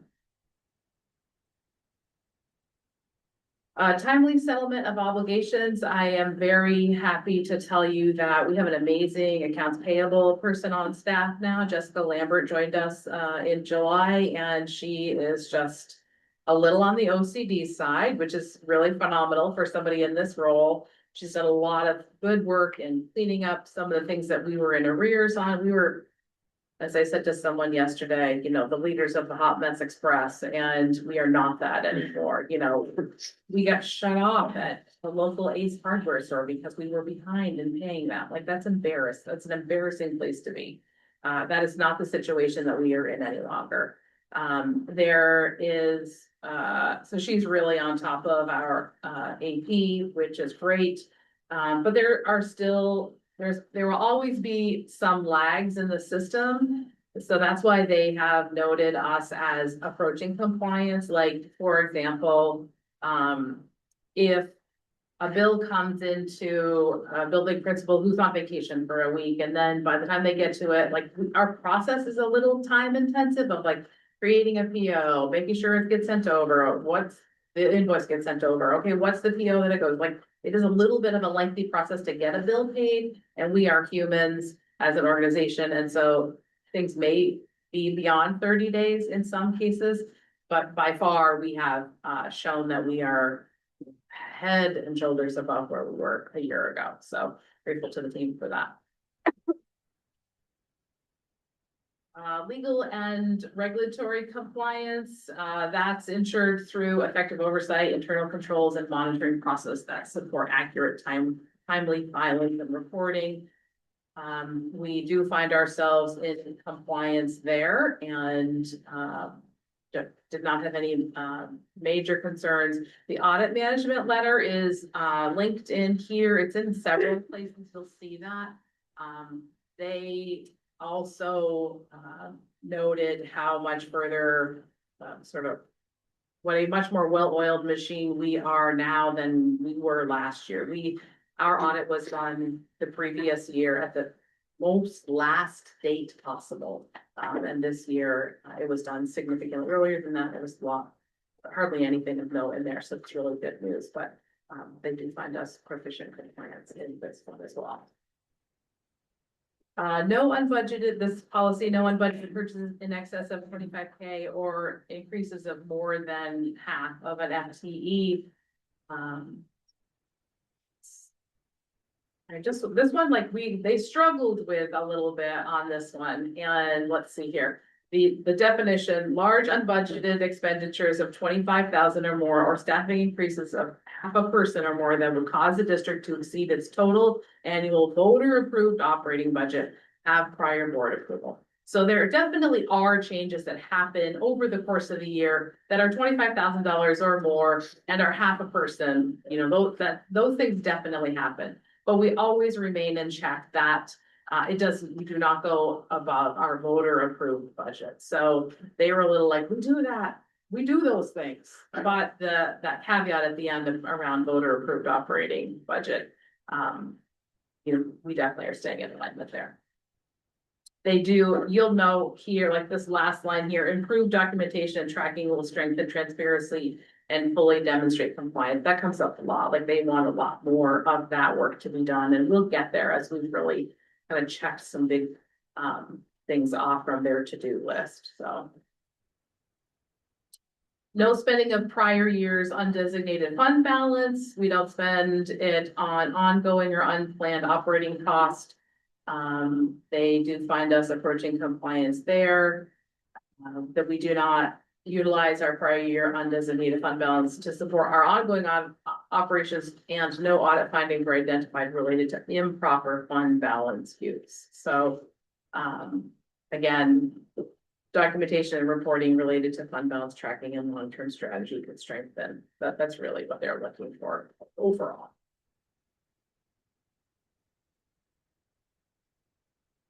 Aggressive pursuit of receivables.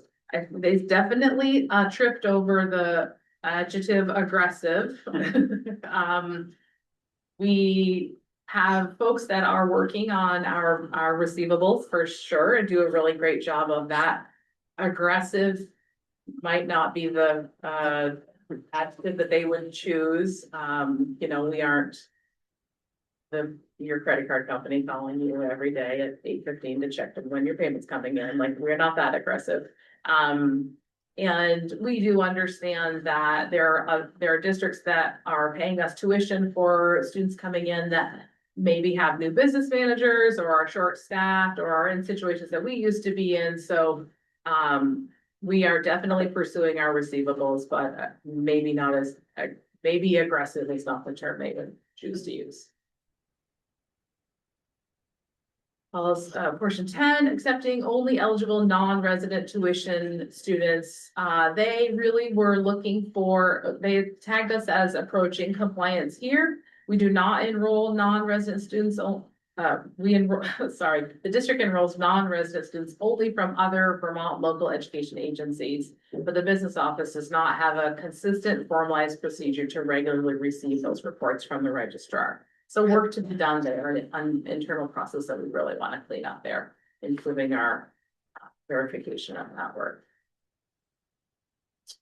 The grant agreements align to the ends of capacity limits. It's doesn't look like we had covered this in last year, that this policy, this report was only done once last year. And it seems that this was potentially inadvertently left out of the report.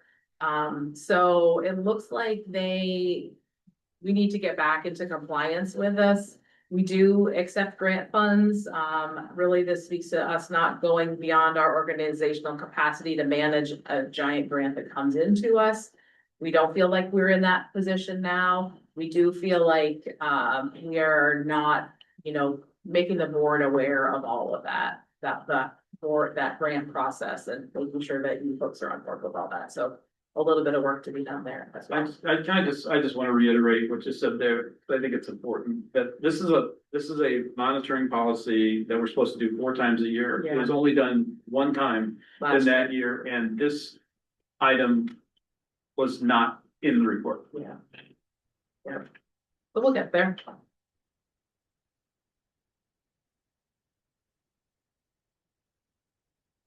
This is my last slide. Oh, guys, I'm at the very end. I only had 12 slides. I didn't have like 30 like Nicole, so good news.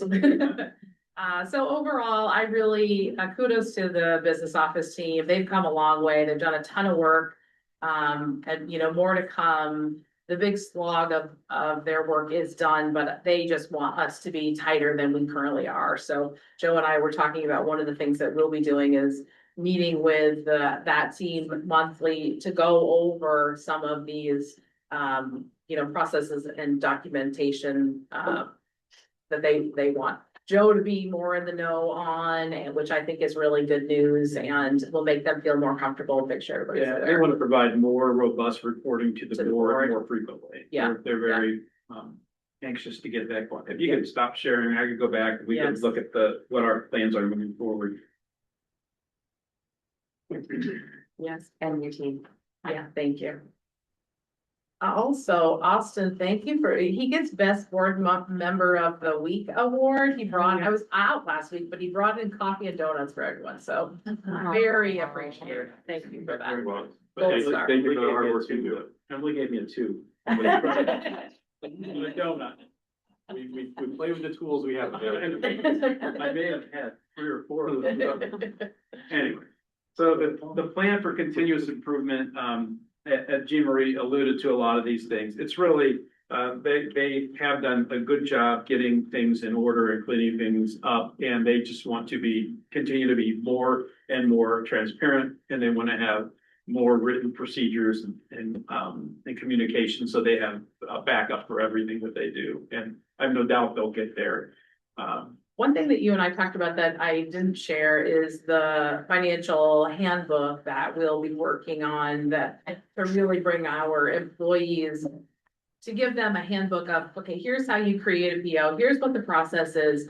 We have, new staff in the business office and longstanding staff members around the district. And so it's like, oh, like for instance, my director of facilities said to me, oh, I tried to submit my reimbursement for my work shoes and Jessica's making me do it the right way. And I laughed and said, like, what does that even mean? And he said, well, back in the day, I used to just hand in the receipt and I would write the budget code on it and somebody in the business office would just magically I'd get the reimbursement. Well, there's a form. There's always been a form that I have to sign, he has to sign. And so just making sure that folks know what all those processes are. So that's another piece of this. We're making people uncomfortable by saying, Yeah.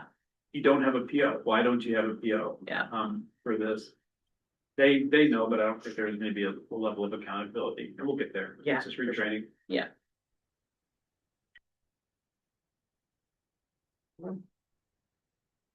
Is there any more, board comment or question? And board you right to death. Money.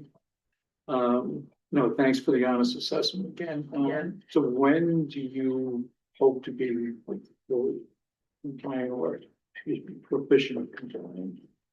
I'm supposed to report on this in 2 months again, so, I don't know. I would say maybe by the fall, one of the things that, we need to do, I need to do as the manager of the team is help them look at, and Daisy will help me do this, rebalancing the workload, because we have some folks that are potentially doing a lot and some folks that aren't. One of the things that we're establishing is, like right now, we have one person who does payroll. She went out on medical leave earlier this fall, so we had another person who did that. And, before then, Dawn would do payroll and submit it, and there wasn't really a checker to look for the accuracy.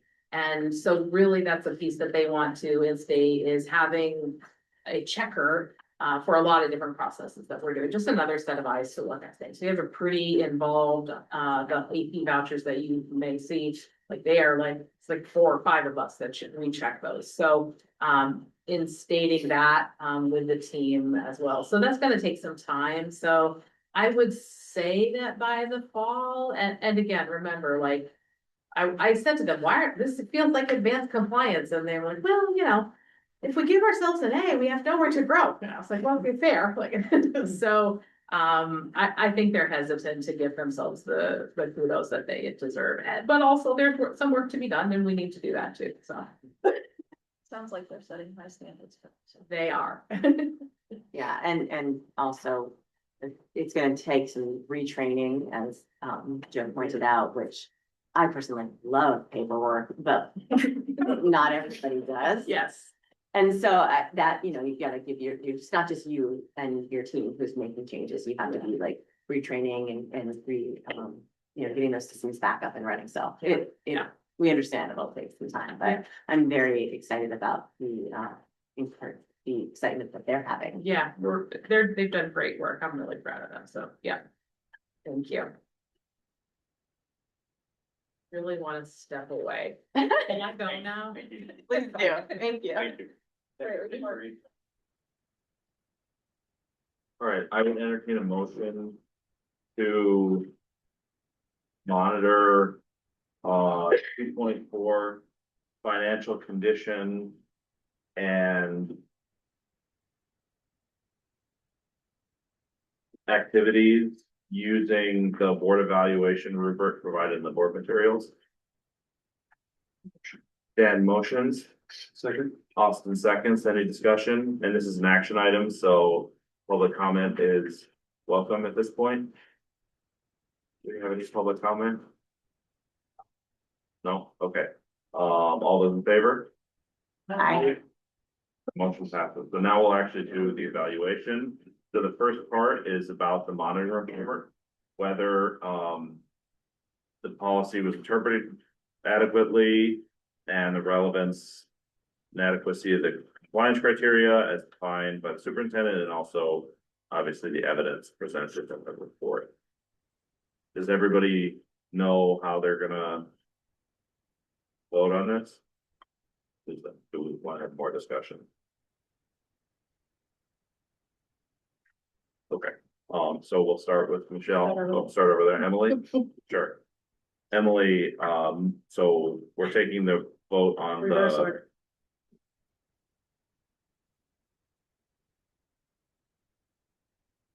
Dan? Austin? I'm a 4. Alec? 3. Moment? 3. Michelle? 4. And then the next part is the district outcomes, overall compliance with policy goals. Does everybody know how they're gonna vote on this?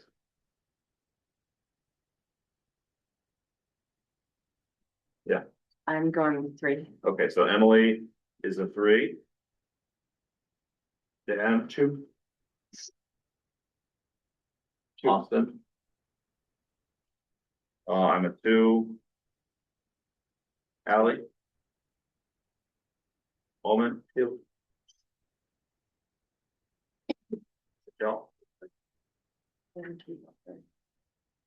All right, then the next part is compliance plan, acceptable. Yes. So Emily's yes, Dan, Yes. Austin, Yes, with the asterisk that there are some elements in there that feel like they might be outside of Jean Marie's control, specifically the rating of themselves relating to the operating budget and the capital reserves. So. Right. Definitely acceptable to me, but that feels like a tough one where they are not in compliant, but they don't necessarily have control over the inputs that we make. Right. I'm a yes. Alan? Yes. Michelle, yes. Great, okay, the next item on the agenda, we've now switched over to discussion items. Sorry, Mark, we have to do this. Seamus, what were we on the first one? Can I give that to you after? Yes. Okay, so how to monitor 2.9 communication and support to the board. So essentially. This, well, why don't you introduce it? Yeah, so, this is one that, the policy says should be done by direct inspection, which means the board is supposed, to do this one. I do have a template, that the board can use, whoever is assigned to that, and, so what I'm hoping you could do today is nominate a couple people who will be doing the direct inspection of communication and support to the board, and I can go over the template with you. We can make whatever changes before you get busy with that, so. So I think the agreement that the thing we should talk about is, who on the board wants to, talk further with Joe about, policy 2.9 direct inspection. So I would volunteer to be one of the people, and I think so maybe if we just have one other person to talk about this and develop what direct inspection we're gonna use for 2.9, that would probably be sufficient. And obviously Jen and Laura aren't here, so we could nominate one of them. I'm gonna say, that'll be great.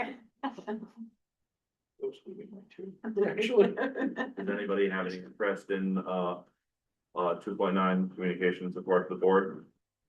I'll work with me on it. I'd be happy to, but I don't want to, if, only if nobody else wants to, because I did the work, like, it would be great if somebody else could get their hands on that and new thinking and not just be me. So my proposal, since nobody is volunteering, is that we take the people who are running for re-election and randomly choose one of them to work with me on it. How does that sound?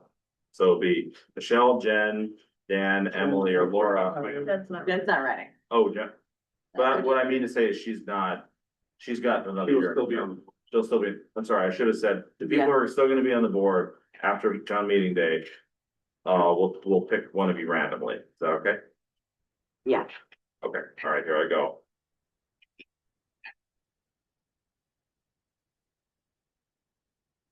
Michelle, I think you might have a bug because I was picked the last one too. all right, so great, me and Michelle will work with you on 2.9. Okay, great. Any further board discussion on 2.9? All right, the next item on the agenda is policy E2, security cameras. This is a first reading. This is a result of our changes to the executive limitation around cameras. Would you like to? Yeah, so you made a change to the ends policy or the executive limitations, which means now we need to make a change to the actual board policy that exists. And if we did the first reading this week and a second reading in the next meeting and the third reading in March, that would be great timing because by the time the tech department gets principals trained on the stuff, it'll line up right away. Great, so I'm gonna share my screen.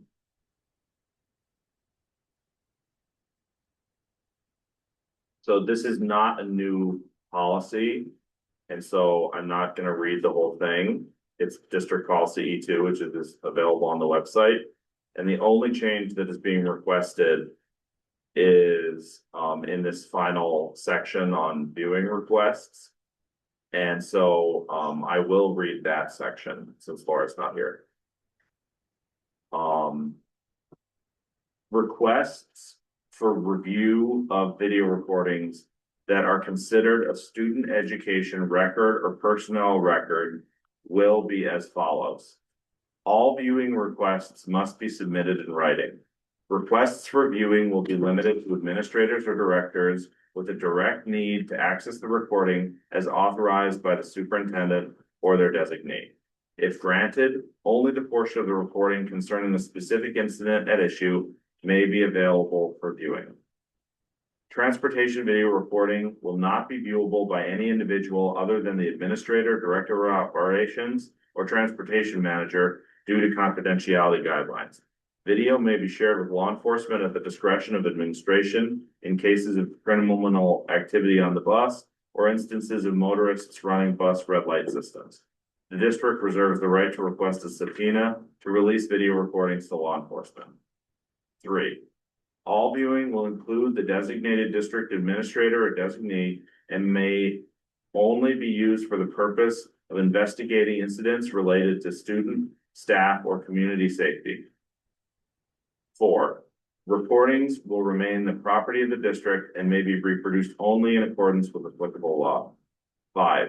Law enforcement may request access to video recordings to investigate incidents related to student, staff, or community safety with the approval of the superintendent. The district reserves the right to request a subpoena to release video recordings to law enforcement. So can you take us through why this is the change that we need? Yeah, I can, and I'm gonna say that we probably need to revise it a little bit more as you read through that. So what we did last time was we took away the requirement for the superintendent to give permission to our principals to look at videotapes. And I see in item 1 there, we did not do that, and that is 100% my error. And I will own that, but I think that one should say, all viewing will be limited to administrators or directors with the direct need to access the recording. Right, so you're saying we would also delete as authorized by the superintendent or their designee. Yeah, and also the must be submitted in writing. In other words, that is the viewing request can be done by administrators or directors with a direct need to access the recording. That should say. Do we then also need to modify the sentence after where it says if granted, because it sounds like the administrators and directors are requesting permission from the superintendent. But don't we want some kind of a log? Even if they don't have to give. It says that they must fill out a form in writing, so there is a log. This is removing a requirement for Joe in every case to grant permission. So I was suggesting to remove that request must be submitted in writing. We could make that, when, any viewing must be logged by the administrator. Okay, so would you submit a new copy of that? And I think that I would suggest that the board suggests that there be a logging aspect, you know, like the principals can look at it for these reasons. They should have a log. And it should be a log that's that you control. I mean, in the sense that they log it to you, they don't log it to their own internal. Right. Any reason to designate physical or digital in the format of that log? I believe this says in writing, right? We could somewhere. Yeah. As long. Sorry, go ahead. No, I was just curious. Well, I'll do a Google Doc, which would be easiest for everybody, I think. Right. The nice thing about that is you can also have viewing permissions and you can view changes and we made them in the document. Yeah, maybe the way to phrase it is not even that we want a log, but that the viewings should be reviewable by the superintendent and therefore also by the board. So therefore, so what I'm saying is that if you're taking away the requirement that it be authorized by the superintendent, you should add that you should be able to review which viewings happen after they happen. You know what I mean? You mean the recordings themselves? No, like. Who access them? Yes. There should be a log. There should be a law that you should be able to. I should be able to see who looked at the video. Yeah, and I guess because we want to be able to ask you, Yep. the board wants to be able to say, well, you know, how many times was video used to, you know, we might want to monitor that at some point. Yeah, that would be. I understand my charge, and I apologize for not catching this beforehand, but I can make that for the next meeting. Great. You also want to, on number 5, remove with the approval of the superintendent, or do you want to leave it? Yeah, I don't, we debated that one, and I want law enforcement because I don't want to put them in a position where they might be in the court where they get challenged for retrieving something improperly or whatever. I think for their sake, it's probably better that they have permission from me. Who's they? The police. Any other board comment or questions on this? Great. Thank you. Thank you. The next item on the agenda is talking about budget communications. So at our last meeting, we charged a committee, Emily, Jen, and Laura for budget communications. So are there any updates there? Quick update is that we have a meeting scheduled with Norman and Ally as well next Thursday, the 12th at 7 p.m. and we'll give you an update after that. Jean Marie also shared with me some past ads that the district took out, and I think, was it the other paper? The other paper. Yeah, that I have that I could forward to you. Great. Thank you. And do you feel adequately supported? Do you have what you need to advocate for it? At this point, yeah, I'll let you know if that changes. Any other board comment or questions? All right. The next item on the agenda. Oh, yeah, please. Sorry. I'm here to rush you along. The other paper's deadline for its next issue, they're weekly, I think weekly, is Friday. Right. So, they're pushing on us a little bit to put some ads out there. So if you wanted something for next week, we have to present it to them by Friday. What I shared with Joe is fairly standard, and we could change the dates. It's really, changing the dates and times will simply get that out there. So I was kind of hoping that sometime tonight you would say, yes, you'd like us to go forward with that advertising. Well, the other two people are not, two board members are not here, but I don't feel that it would be, Yeah, I think they'd be I don't fine have with an it. issue. I mean, if we got it in by next Friday, it would still be out before town meeting day. I mean, I know people are voting now. I'm wondering if we do it more than one time. Do they? Yes, Yeah. I have my calendar here in front of me. So this Friday is for next week. Next week is But- the Weird because it's like, you'll get it on Friday. The next Thursday, it'll go online, but nobody will get the printed copy for another week. Oh, wow. The printed copy is always delayed by a week. Okay, so that's my concern, that is if we wait till next Friday, it might be just barely before town meeting that it get Right. publicized. So that being said, Joe has worked on adding our own Front Porch Forum account. The district now has our own Front Porch Forum account. You folks know that already. So that's another avenue that's like Johnny on the spot that we can use as well. But I think that you folks wanted to use the other paper. I think that's a great suggestion, because it does land in everybody's mailbox. I do too. I just don't wanna, I would not wanna pressure these guys in the. Yeah, tomorrow, sorry. Thursday. Totally. I just feel like if it's a practice that's is the pretty standard practice, it seems like a no-brainer to me. Or would you guys have any thoughts on that? I agree. It seems like. I think that'll just be in addition to the other stuff that we decide to do and talk together. But if we want to make a deadline, I feel comfortable that we could approve. If you're good, yeah. The correct date. Sorry to be pushy. No, I appreciate it. Henry will be happy It's the to correct put those dates, together. obviously.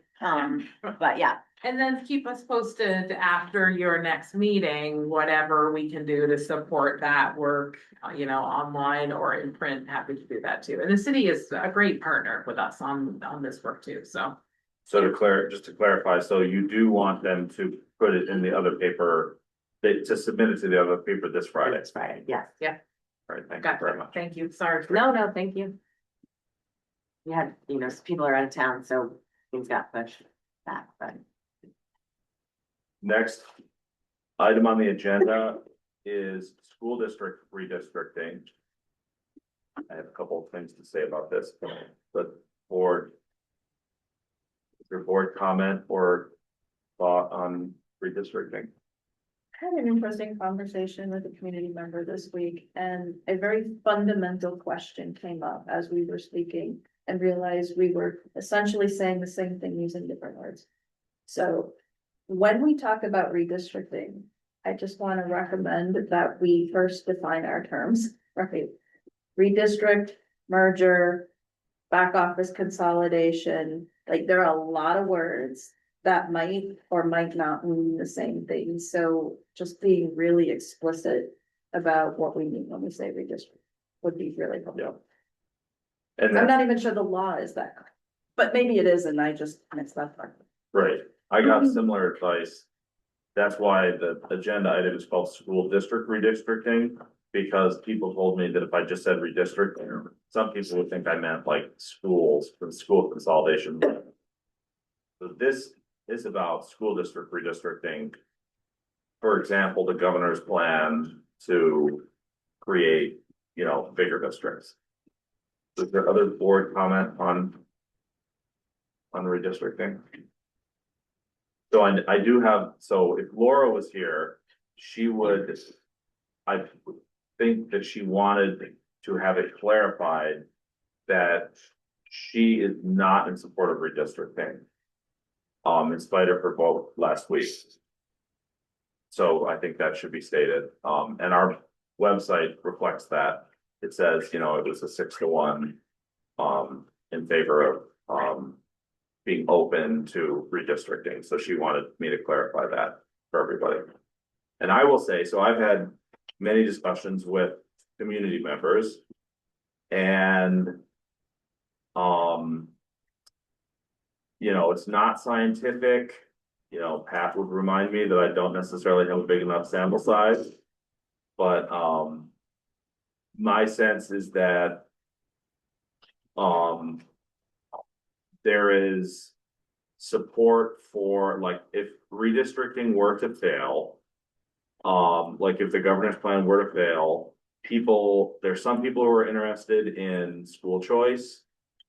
There are some people who are still interested in moving forward with what's the foundation, a foundation formula, which basically assigns the same amount of money to every weighted pupil. But then that amount be given to the existing school districts.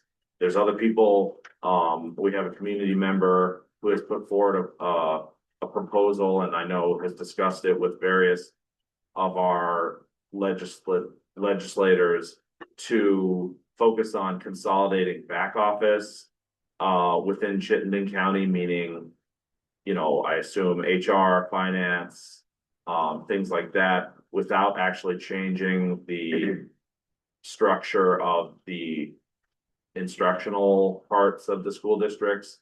So there's I'd say a healthy debate going on out there in the community about this.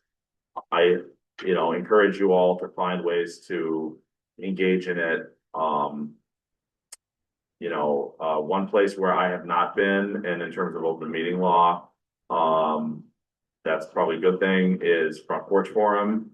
Like replying to people on putting out questions and replying to people on Front Porch Forum. So I think that that's probably a base that we haven't covered in terms of understanding what people want. And the final thing I'll say is that what I've heard is that the way that or what we say about redistricting can enable our legislators to make votes that they would otherwise be nervous about making. So I think that if we have opinions, if our opinions on this develop, if we have more concrete statements that we want to make about what we support, that is helpful. And we need to help our legislators, you know, make the right decision, vote their conscience. They're just people too. So it's not always easy to vote for things that are hard for some people. And yeah, so it's a hot topic, and I think that the school board should try to engage on it as much as possible. James, did you get any response to the letter we published? So I spoke to, I would say I spoke to legislators and also people in the governor's office. And that was, and they, you know, and they told me that this was, you know, again, enabling legislators to vote what they wanted to vote, but were nervous about voting without kind of more clear expressions from school districts. So, that's what I've heard. Do you have any sense, or does anybody have any sense of how much folks are relying on that single so-called report, research study that supports a claim that redistricting doesn't save money? So I've seen a lot of, there's a lot of discussion of that. I think that a lot of community members rightly point out that the evidence is mixed that redistricting saves money. Like there's a lot of studies that say, for example, redistricting saves money when you put together small school districts of 500 to 800 people, and then there's other, but when you put together districts that have 1,500 or 2,000, it doesn't save money. So I think that there's a lot of community members showing research that says, hey guys, hold on this redistricting thing, it's not necessarily going to save us money. And I think that's a legitimate analysis of the research that's out there. Personally, I supported and still support redistricting because I think it's more than just saving money. I think it's about value for money. I think it's about increasing access to services and moving money from administration to instruction, you know. But there's certainly research that shows that it doesn't necessarily cut costs. But then again, so why would we ever do it if it doesn't cut costs? And I think the answer is, if it doesn't cut costs, the hope would be that it makes services better, it makes outcomes better, it increases the legitimacy of public education as a quality service provided to society, and then it becomes less of a hot topic. Why are we spending so much money on education if it's not giving us what we want? I guess what I'm getting at is that we say a lot, I mean, we use those words a lot, research shows. But do we evaluate that research in a way that we should just to actually support policy? So for example, that one study that the task force pointed to that was written by, I can't tell, there's no data on it, and it's certainly not peer reviewed. You know, it has some alarm bells that go on. At the same time, when I read the study, there's some really good work that went in there. But the conclusions that are drawn aren't necessarily universal, right? So, it's my concern is that people hear those words and they think that's the de facto situation, that it's mixed, right? That we have no control. If we choose to redistrict, we won't save money. They're drawing that conclusion based on what? I'm not entirely sure. My recommendation, define what you're, put that research on the table, read that research, and ask hard questions of that research before you say, this is why I have to vote no on redistricting. Yeah, I think to be fair to the other side, those who might not support redistricting, the Federal Reserve Bank of Boston did a, what are they called, where they do a survey, a meta Oh, a analysis. meta-analysis. So the Boston Fed did a meta analysis back in 2020, specifically about redistricting in in New England, and their conclusion was that there was not strong evidence that it reduced costs. So I think that is a fair thing to say based on a fairly neutral arbiter of these things. So I would just encourage people to, when they think about redistricting, it's not just about controlling costs. And as we put in our motion that we approved last week or whenever it was, we said, support frank discussion and prompt action to address cost and academic proficiency concerns. You know, redistricting is also about value for money. I So, just yeah. also would like to clarify that I can't say I agree with redistricting. I can't say that I don't agree with redistricting. When I voted, it was because I agree with getting more information. So I certainly don't have enough information in my head right now to say, yes, we should do this, or no, we should not do this. So that's, you know, I think that's what I feel like is said. But I just wanted to make sure that that was clear, that I don't feel I have enough information, enough things that I've reviewed or studies that I've looked at that can tell me whether I think it's a good idea or not, but I definitely am in favor of getting more information. Yeah. And what we voted on last week was open to the idea of consolidation with other school districts. So I think that does indicate what you're saying. Yeah. Is there any other, please? I'd love to have, I think I had an experience last week in a class where redistricting was brought up and students seemed very concerned about it. And I think part of it was not completely understanding like the intention behind it, and what outcomes they're hoping for. What I'm trying to get at is that I think students are gonna need to be informed throughout this process, or else there will be like this increase of anxiety, kind of like when we had budget cuts last year where misinformation started to spread and everything. So me and Momin are hopefully gonna work to like make sure the tutors are understanding if it doesn't pass like the process that's going on right now. But also just making sure you guys are keeping in mind that I think students are important in this conversation, even though it seems like it's more at a like district level in the sense of like admin stuff. It's a really, Reminder. I have, sorry. I just think if there was, like, obviously we think most. Something I've been thinking about with respect to redistricting, so what if it's imposed and it's rapid and disruptive? I know that's not the goal, right, is to disrupt. The goal is to increase value all around. What comes out and what goes in, make that work better.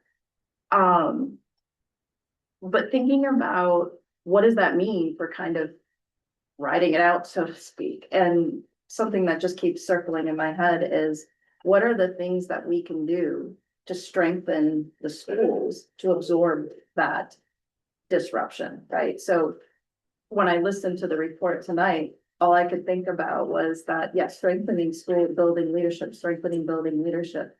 Those seem like really good actions for us to be taking as a district. In that respect too, not just for improving the delivery of the curriculum and making sure that it's aligned, but for giving that strength and stability to our schools in the process. I feel like that could go a long way to help. So you're saying like curriculum development is an example of where we can make individual schools stronger and more able to weather the storm of whatever happens. Yeah, it's just, well, it's, and even more general than that, shifting some of that leadership into the buildings. Right, what I heard you all talking about was that that's not been where the leadership for this particular thing has been happening or centralized. It's not been in the buildings. Right. So just shifting, strengthening the the capabilities and the leadership within the building seems like a good action to take to support, Resiliency. that's the word I'm looking for. Thank you. Resiliency under a circumstance where redistricting is imposed and not chosen. And then you, Laura. And call for the orders of the day. Call for the order for the day. Does anybody have any other comments on redistricting? All right. So the next item on the agenda is the superintendent's report. Go. Yeah.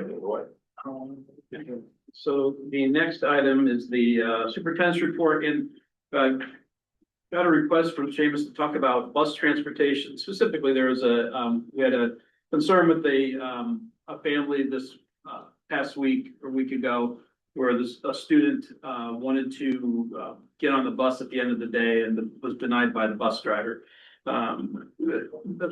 Clearly the parent or the guardian had concern about that, but so I wanted to talk about how does transportation work, who's eligible, how do you register for that, and what happens, or what do we not allow? So what we have here in South Burlington is if you live with a mile or further from your school, you are eligible to have a bus ride. And when you enroll at the beginning of the year in, what's the? Power School. One of the questions is, do you require transportation? At that point, you sign up for transportation. And that gets you on a bus route.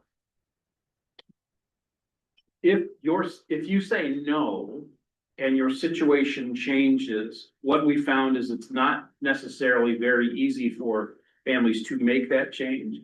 What they really need to do is call the administrative assistant at the building who could help them make that change so the child can get on the bus. Because our drivers will not allow a student who is not on their route list on their bus for a few reasons. One is logistically, our buses are pretty near capacity. And so there's a likelihood they won't fit on the bus. Second, drivers are rightfully very concerned about having kids who they don't know get on a bus and being dropped where they don't know they're going to be dropped, not knowing there's going to be people there or any of that. So what they do is proper. You cannot get on this bus if you're not on my route, and the kids are still at school, so the kids still have adult supervision. They can still go back in the building and make phone calls or whatever. But again, just to reiterate, if you live more than a mile from school, you're eligible for a transportation. Sign up for it at the beginning of the year. If your situation changed, please call your school to get that changed. And please understand the reasons we cannot allow somebody who is not on a bus driver's route to hop on that bus. That accurate, Jean Marie, for the most part. And I see Mark's here too, so he can. I just wanted to add a couple comments to that everything you said is accurate. One of the first things that happened when I started working for this district, this superintendent said, "Congratulations, you're now on the Safe Routes to School Committee." And I was like, all right, I don't even know what that is. It's a committee with the city around really making sure that our streets are safe for our students and community members that are commuting to school on their bikes or walking. And to that end, like this evening, you saw Jesse here tonight talking about expanding the sidewalks, and they're really working very diligently on making our city more walkable as possible. So as Joe and I were walking through this transportation discussion, I think that Delina dug up our transportation policy for us circa 2007. So potentially some work to be done to refresh that a bit. But also I think that, our partnership with the city and with the Safe Routes to School Committee really does, we want to enable more folks to walk to school because it's just there are a variety of reasons why that's a great thing to do for yourself and for the environment.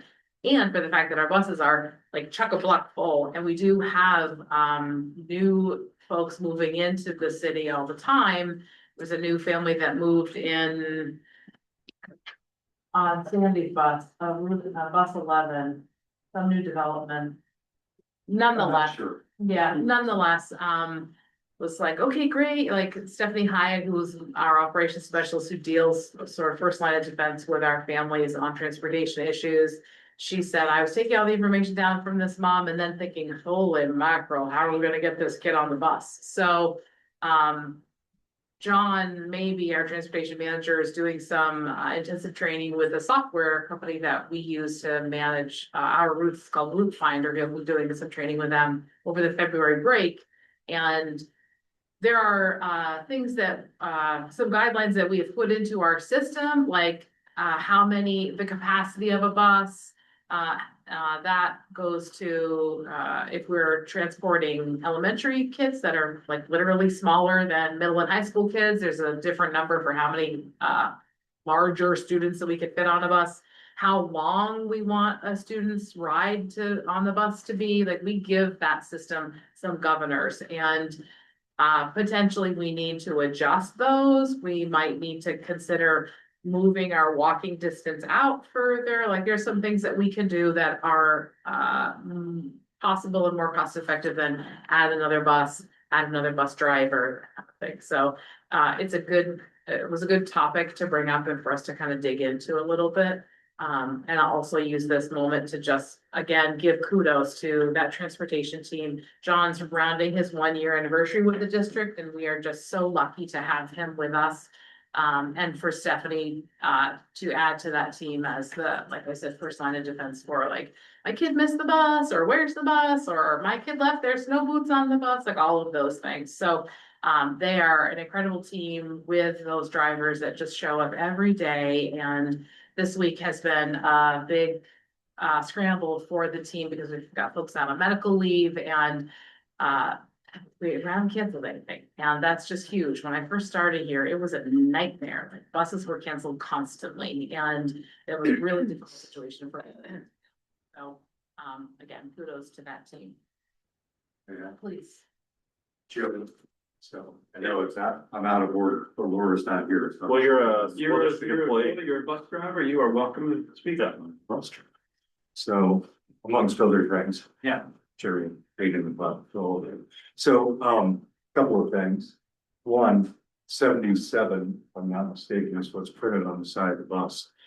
77 elementary kids, because I've done it on my bus, grade 3, 4, 5. Those kids are getting big. You put 3 5th graders on one of the seats, it does not work. There's no way. And there's, as many teachers pointed out to me, that's 3 classrooms. And one person at the wheel is supposed to be paying attention to what's going on in front of them. Doesn't work. It's not safe. So, it can't be done on that capacity. And now you take 77 high school kids and it's uncomfortable, like I said. It's just way too many people. So, that's the first thing. Second thing is, Joe, I would love to say that we turn people away from our buses all the time, but we don't. And the reason that most of us don't is that we were told that students no longer need, I think at one time there was like a pink slip that was handed out. A parent had to send a note to the school saying, Johnny is gonna go to Emily's house after school, this says it's okay. Well, somebody at some point in time made a decision that didn't need to happen anymore. And bus drivers were told, you gotta take them. So, if somebody comes out, that's different than, golly whiz, I just want to get on this bus and you're gonna take me to my house. But if a child comes out, a student comes out with somebody that says, she's coming to my house today, generally the answer is okay. Once in a while, something will happen where those students are causing trouble. And then, Jamie Reed nailed it. John maybe is a gun. I mean, the best thing that's happened to that bus garage since I've been there is John. So, and maybe the raises that allowed us to actually maintain the number of drivers that we have. And Stephanie is such a huge help in the morning. So, those guys are fantastic, and it's built for a really, really strong team. But you gotta give your bus drivers the tools that they need. And one of those tools would be that simple little slip saying it's okay to let this person on bus. Thanks for letting me speak. Thanks for I clarifying. still have a bus across the street, by the way. It has to go back to the bus garage. So. even a little hard. I'm just driving Nordic, which is why I'm dressed like this. So I'm sorry. I appreciate you, I was wondering about the notes, when Yeah. Joe was saying, you Yeah, know, yes, just to follow up on that, when I went to the bus garage and we had a 3Q meeting and I asked, that came up. And so we had a discussion in the principals, meeting that we're not allowing that anymore. There needs to be that note again. And then what has happened since then is, I believe what's come to my attention is that we can't allow that to happen at all because of how crowded the buses are. So there might be some links that aren't connecting here that we need to follow up on to make sure we're all on the same page. But I appreciate you So, saying that. and certainly if your bus is over capacity, then you're not gonna Yeah. let them off, then you don't have a choice. You know, I generally have 3 or 4 seats that I can give up. And so I haven't turned people away, yeah, and but that's I an would. important thing though for parents to understand, because a lot of parents will be making arrangements for their children after school and then there's no one home at the house that the kid has to go Right, back to. So, yeah, that, if we're taking away that policy, it's a really important thing for Yeah. everybody to You understand. need consistency. Yeah. Yeah, we need those, we need those. Everyone, Thank you. thank you all. Thank you. Are you done with? I am, yeah. Okay, so I have 4 things on the bus thing. The first thing is, I think it's really important that you guys are calling out the good leadership. Because I think that it goes back to what we were talking about, the curriculum development. If you have 6 coordinators in 7 years, if you have, turnover in the leadership team, that's gonna be bad for outcomes. So I appreciate that you're, I'm not supposed to evaluate you, but I appreciate how your organization is celebrating its employees, and I think that that's positive for retention and all that stuff. I also appreciate the use of the amendment that this board passed earlier this year, of change to policy 2.9, where we said, superintendent shall not limit or prevent employees from speaking on matters of public concern to the board. I think that right was just exercised, so I appreciate it. Mark of a confident leadership that you're willing to hear from, all sorts. Third thing is that, I did hear from a constituent that it was not necessarily possible to change what the settings were for buses in PowerSchool directly. And so it would be great to have a communication just about like whether or not PowerSchool is the right place to do it. Yeah, and Jean Marie, I shared that note and we're more. Great. Yeah. And then the 4th thing is that this board in December, I think it was, or maybe it was November, we asked the Vermont School Board Association to review all of our policies and tell us which ones are out of date. And indeed, as you said, Jean Marie, the transportation policy was adopted in 2007. The VSBA has just released a revised version of this policy. So at some point this year, hopefully, we will get around to updating our transportation policy to be more in line with the new VSBA model policy. Can I ask a question about transportation? As a parent, I recall, hopefully I remember this correctly, during COVID times, it was actually encouraged that if you could drop off your child instead of having them bus, that would be appreciated. So is dropping off still something that is appreciated, or does it clog things up? Things up. Yeah, yeah, That's why I'm asking. I don't drop anybody off. I just think it's an important thing. yeah, To know. it's a good question. I think I'm certain you're right that was a COVID policy, and the fact that we didn't have enough drivers and we were constantly canceling routes continued to exacerbate that problem. And at the Rick Marcotte School, that traffic trying to get in and out of that lot was a hot mess, particularly at drop off and pickup time, because there were so many parent vehicles in there. So a year ago, last Thanksgiving, was when we sort of turned all of our routes back on, and that problem and encouraged parents to use our transportation system. And that does seem to be, our buses are really at capacity. And so I think a lot of folks are taking us up on that. I'm grateful for that because you're paying taxes for us to pay drivers to bring your kid to school and home every day. So please take advantage of that. So The safest way for a kid to get to school is on a big yellow bus. I appreciate you clarifying that. yeah. Thank you very much. Are there any other things you want to update us on? I do not. All right. The next item on the agenda is the consent agenda and planning. So first, we have the minutes, for January 14th and January 21st. Are there any board questions on the minutes? No. I just want to say the minutes are really, really good. So that, any objections? All right, so the minutes are approved. Next, on to the accounts payables. Are there any comments on the accounts payable vouchers? Any objection? All right, those passed by consent. Agenda for the, so thank you very much. The consent agenda passes.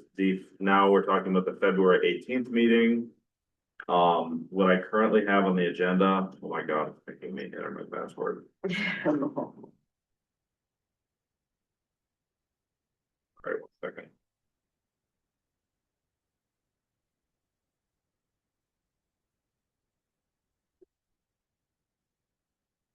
So we have an executive session.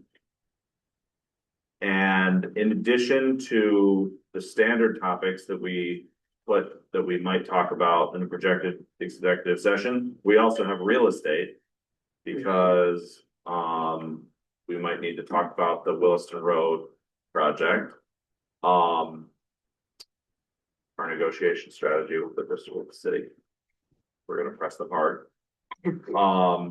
Then we have all of our standard pledge of allegiance, announcements, review and accept agenda, comments from the public, student representative report. Then we have action item. So we actually do have an action item for the Williston Road right of way request. It's not a policy, so I don't think state law requires us to have 3 readings of it. This is a topic that has been brought up ad nauseum to the public over the years, as I understand it. The previous boards have looked at it, discussed it multiple times, so we have an action item on it. And then we also have monitoring report 2.9 communications for the board, meaning that me and Michelle have to talk to Joe before then and get you guys a plan on how to do that. Then we have the superintendent's report, and we have 2 things on it. An update on special education. This is not a monitoring report, it's just kind of a what's the deal with special education in South Burlington right now, and we have a professional development overview. And then following that, we have a discussion item. That we realized, Joe and I realized that we don't have a monitoring report for special education, and so we have a discussion item on the Feb 18 agenda to say like, hey, do we need to have a monitoring report specifically for special education? We have a second reading of the security cameras. And then we have placeholders for, if we need to talk about budget communication, you guys will have had your meeting a week before. And again, as a placeholder, school district redistricting, and then we have consent agenda. Why do we continue to talk about redistricting? We don't have to talk about it. I just wanted to put it on the agenda so that if something comes up. Yeah, I mean, okay, if something comes up, but that's depending on the state. Really, It is dependent on the state, yes. Do we want to strike that from the agenda? I mean. It's up to you, I just, to continually have it on the agenda when the state isn't doing anything. Doesn't make sense to me. Okay, if anybody else supports that, I'd be happy to strike it. I don't know what else we have to say about it.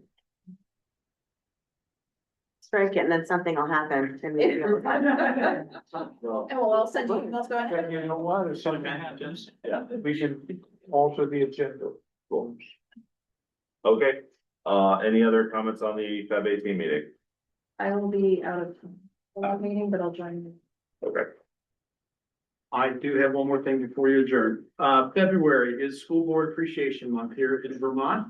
Thank you all for all the work that you do, the time that you put in. It's a thankless job. Yes, you are a fantastic board. I've enjoyed working with you very much. And so we have these suitable for framing certificates that I'd like to give you and thank you on behalf of me and my team for all the work you do for our kids. I want to fill them. Thank you, Joe. So sweet. Thank you, Joe. I'm a framer.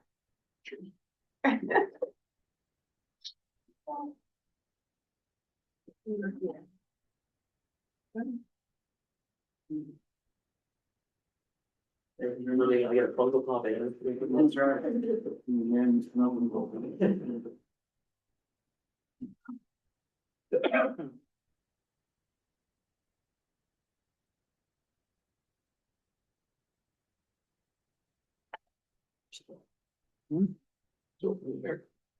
Hey, bye. Oh. Yeah. Okay.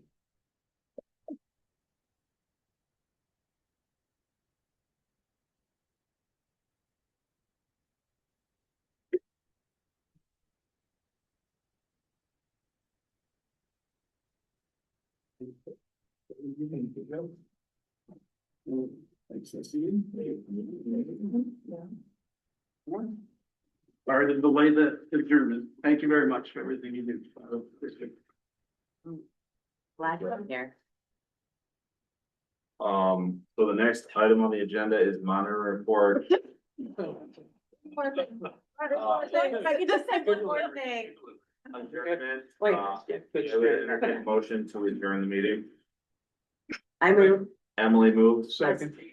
Dan seconds, any discussion? All those in favor? Aye. Meetings, thank you very much.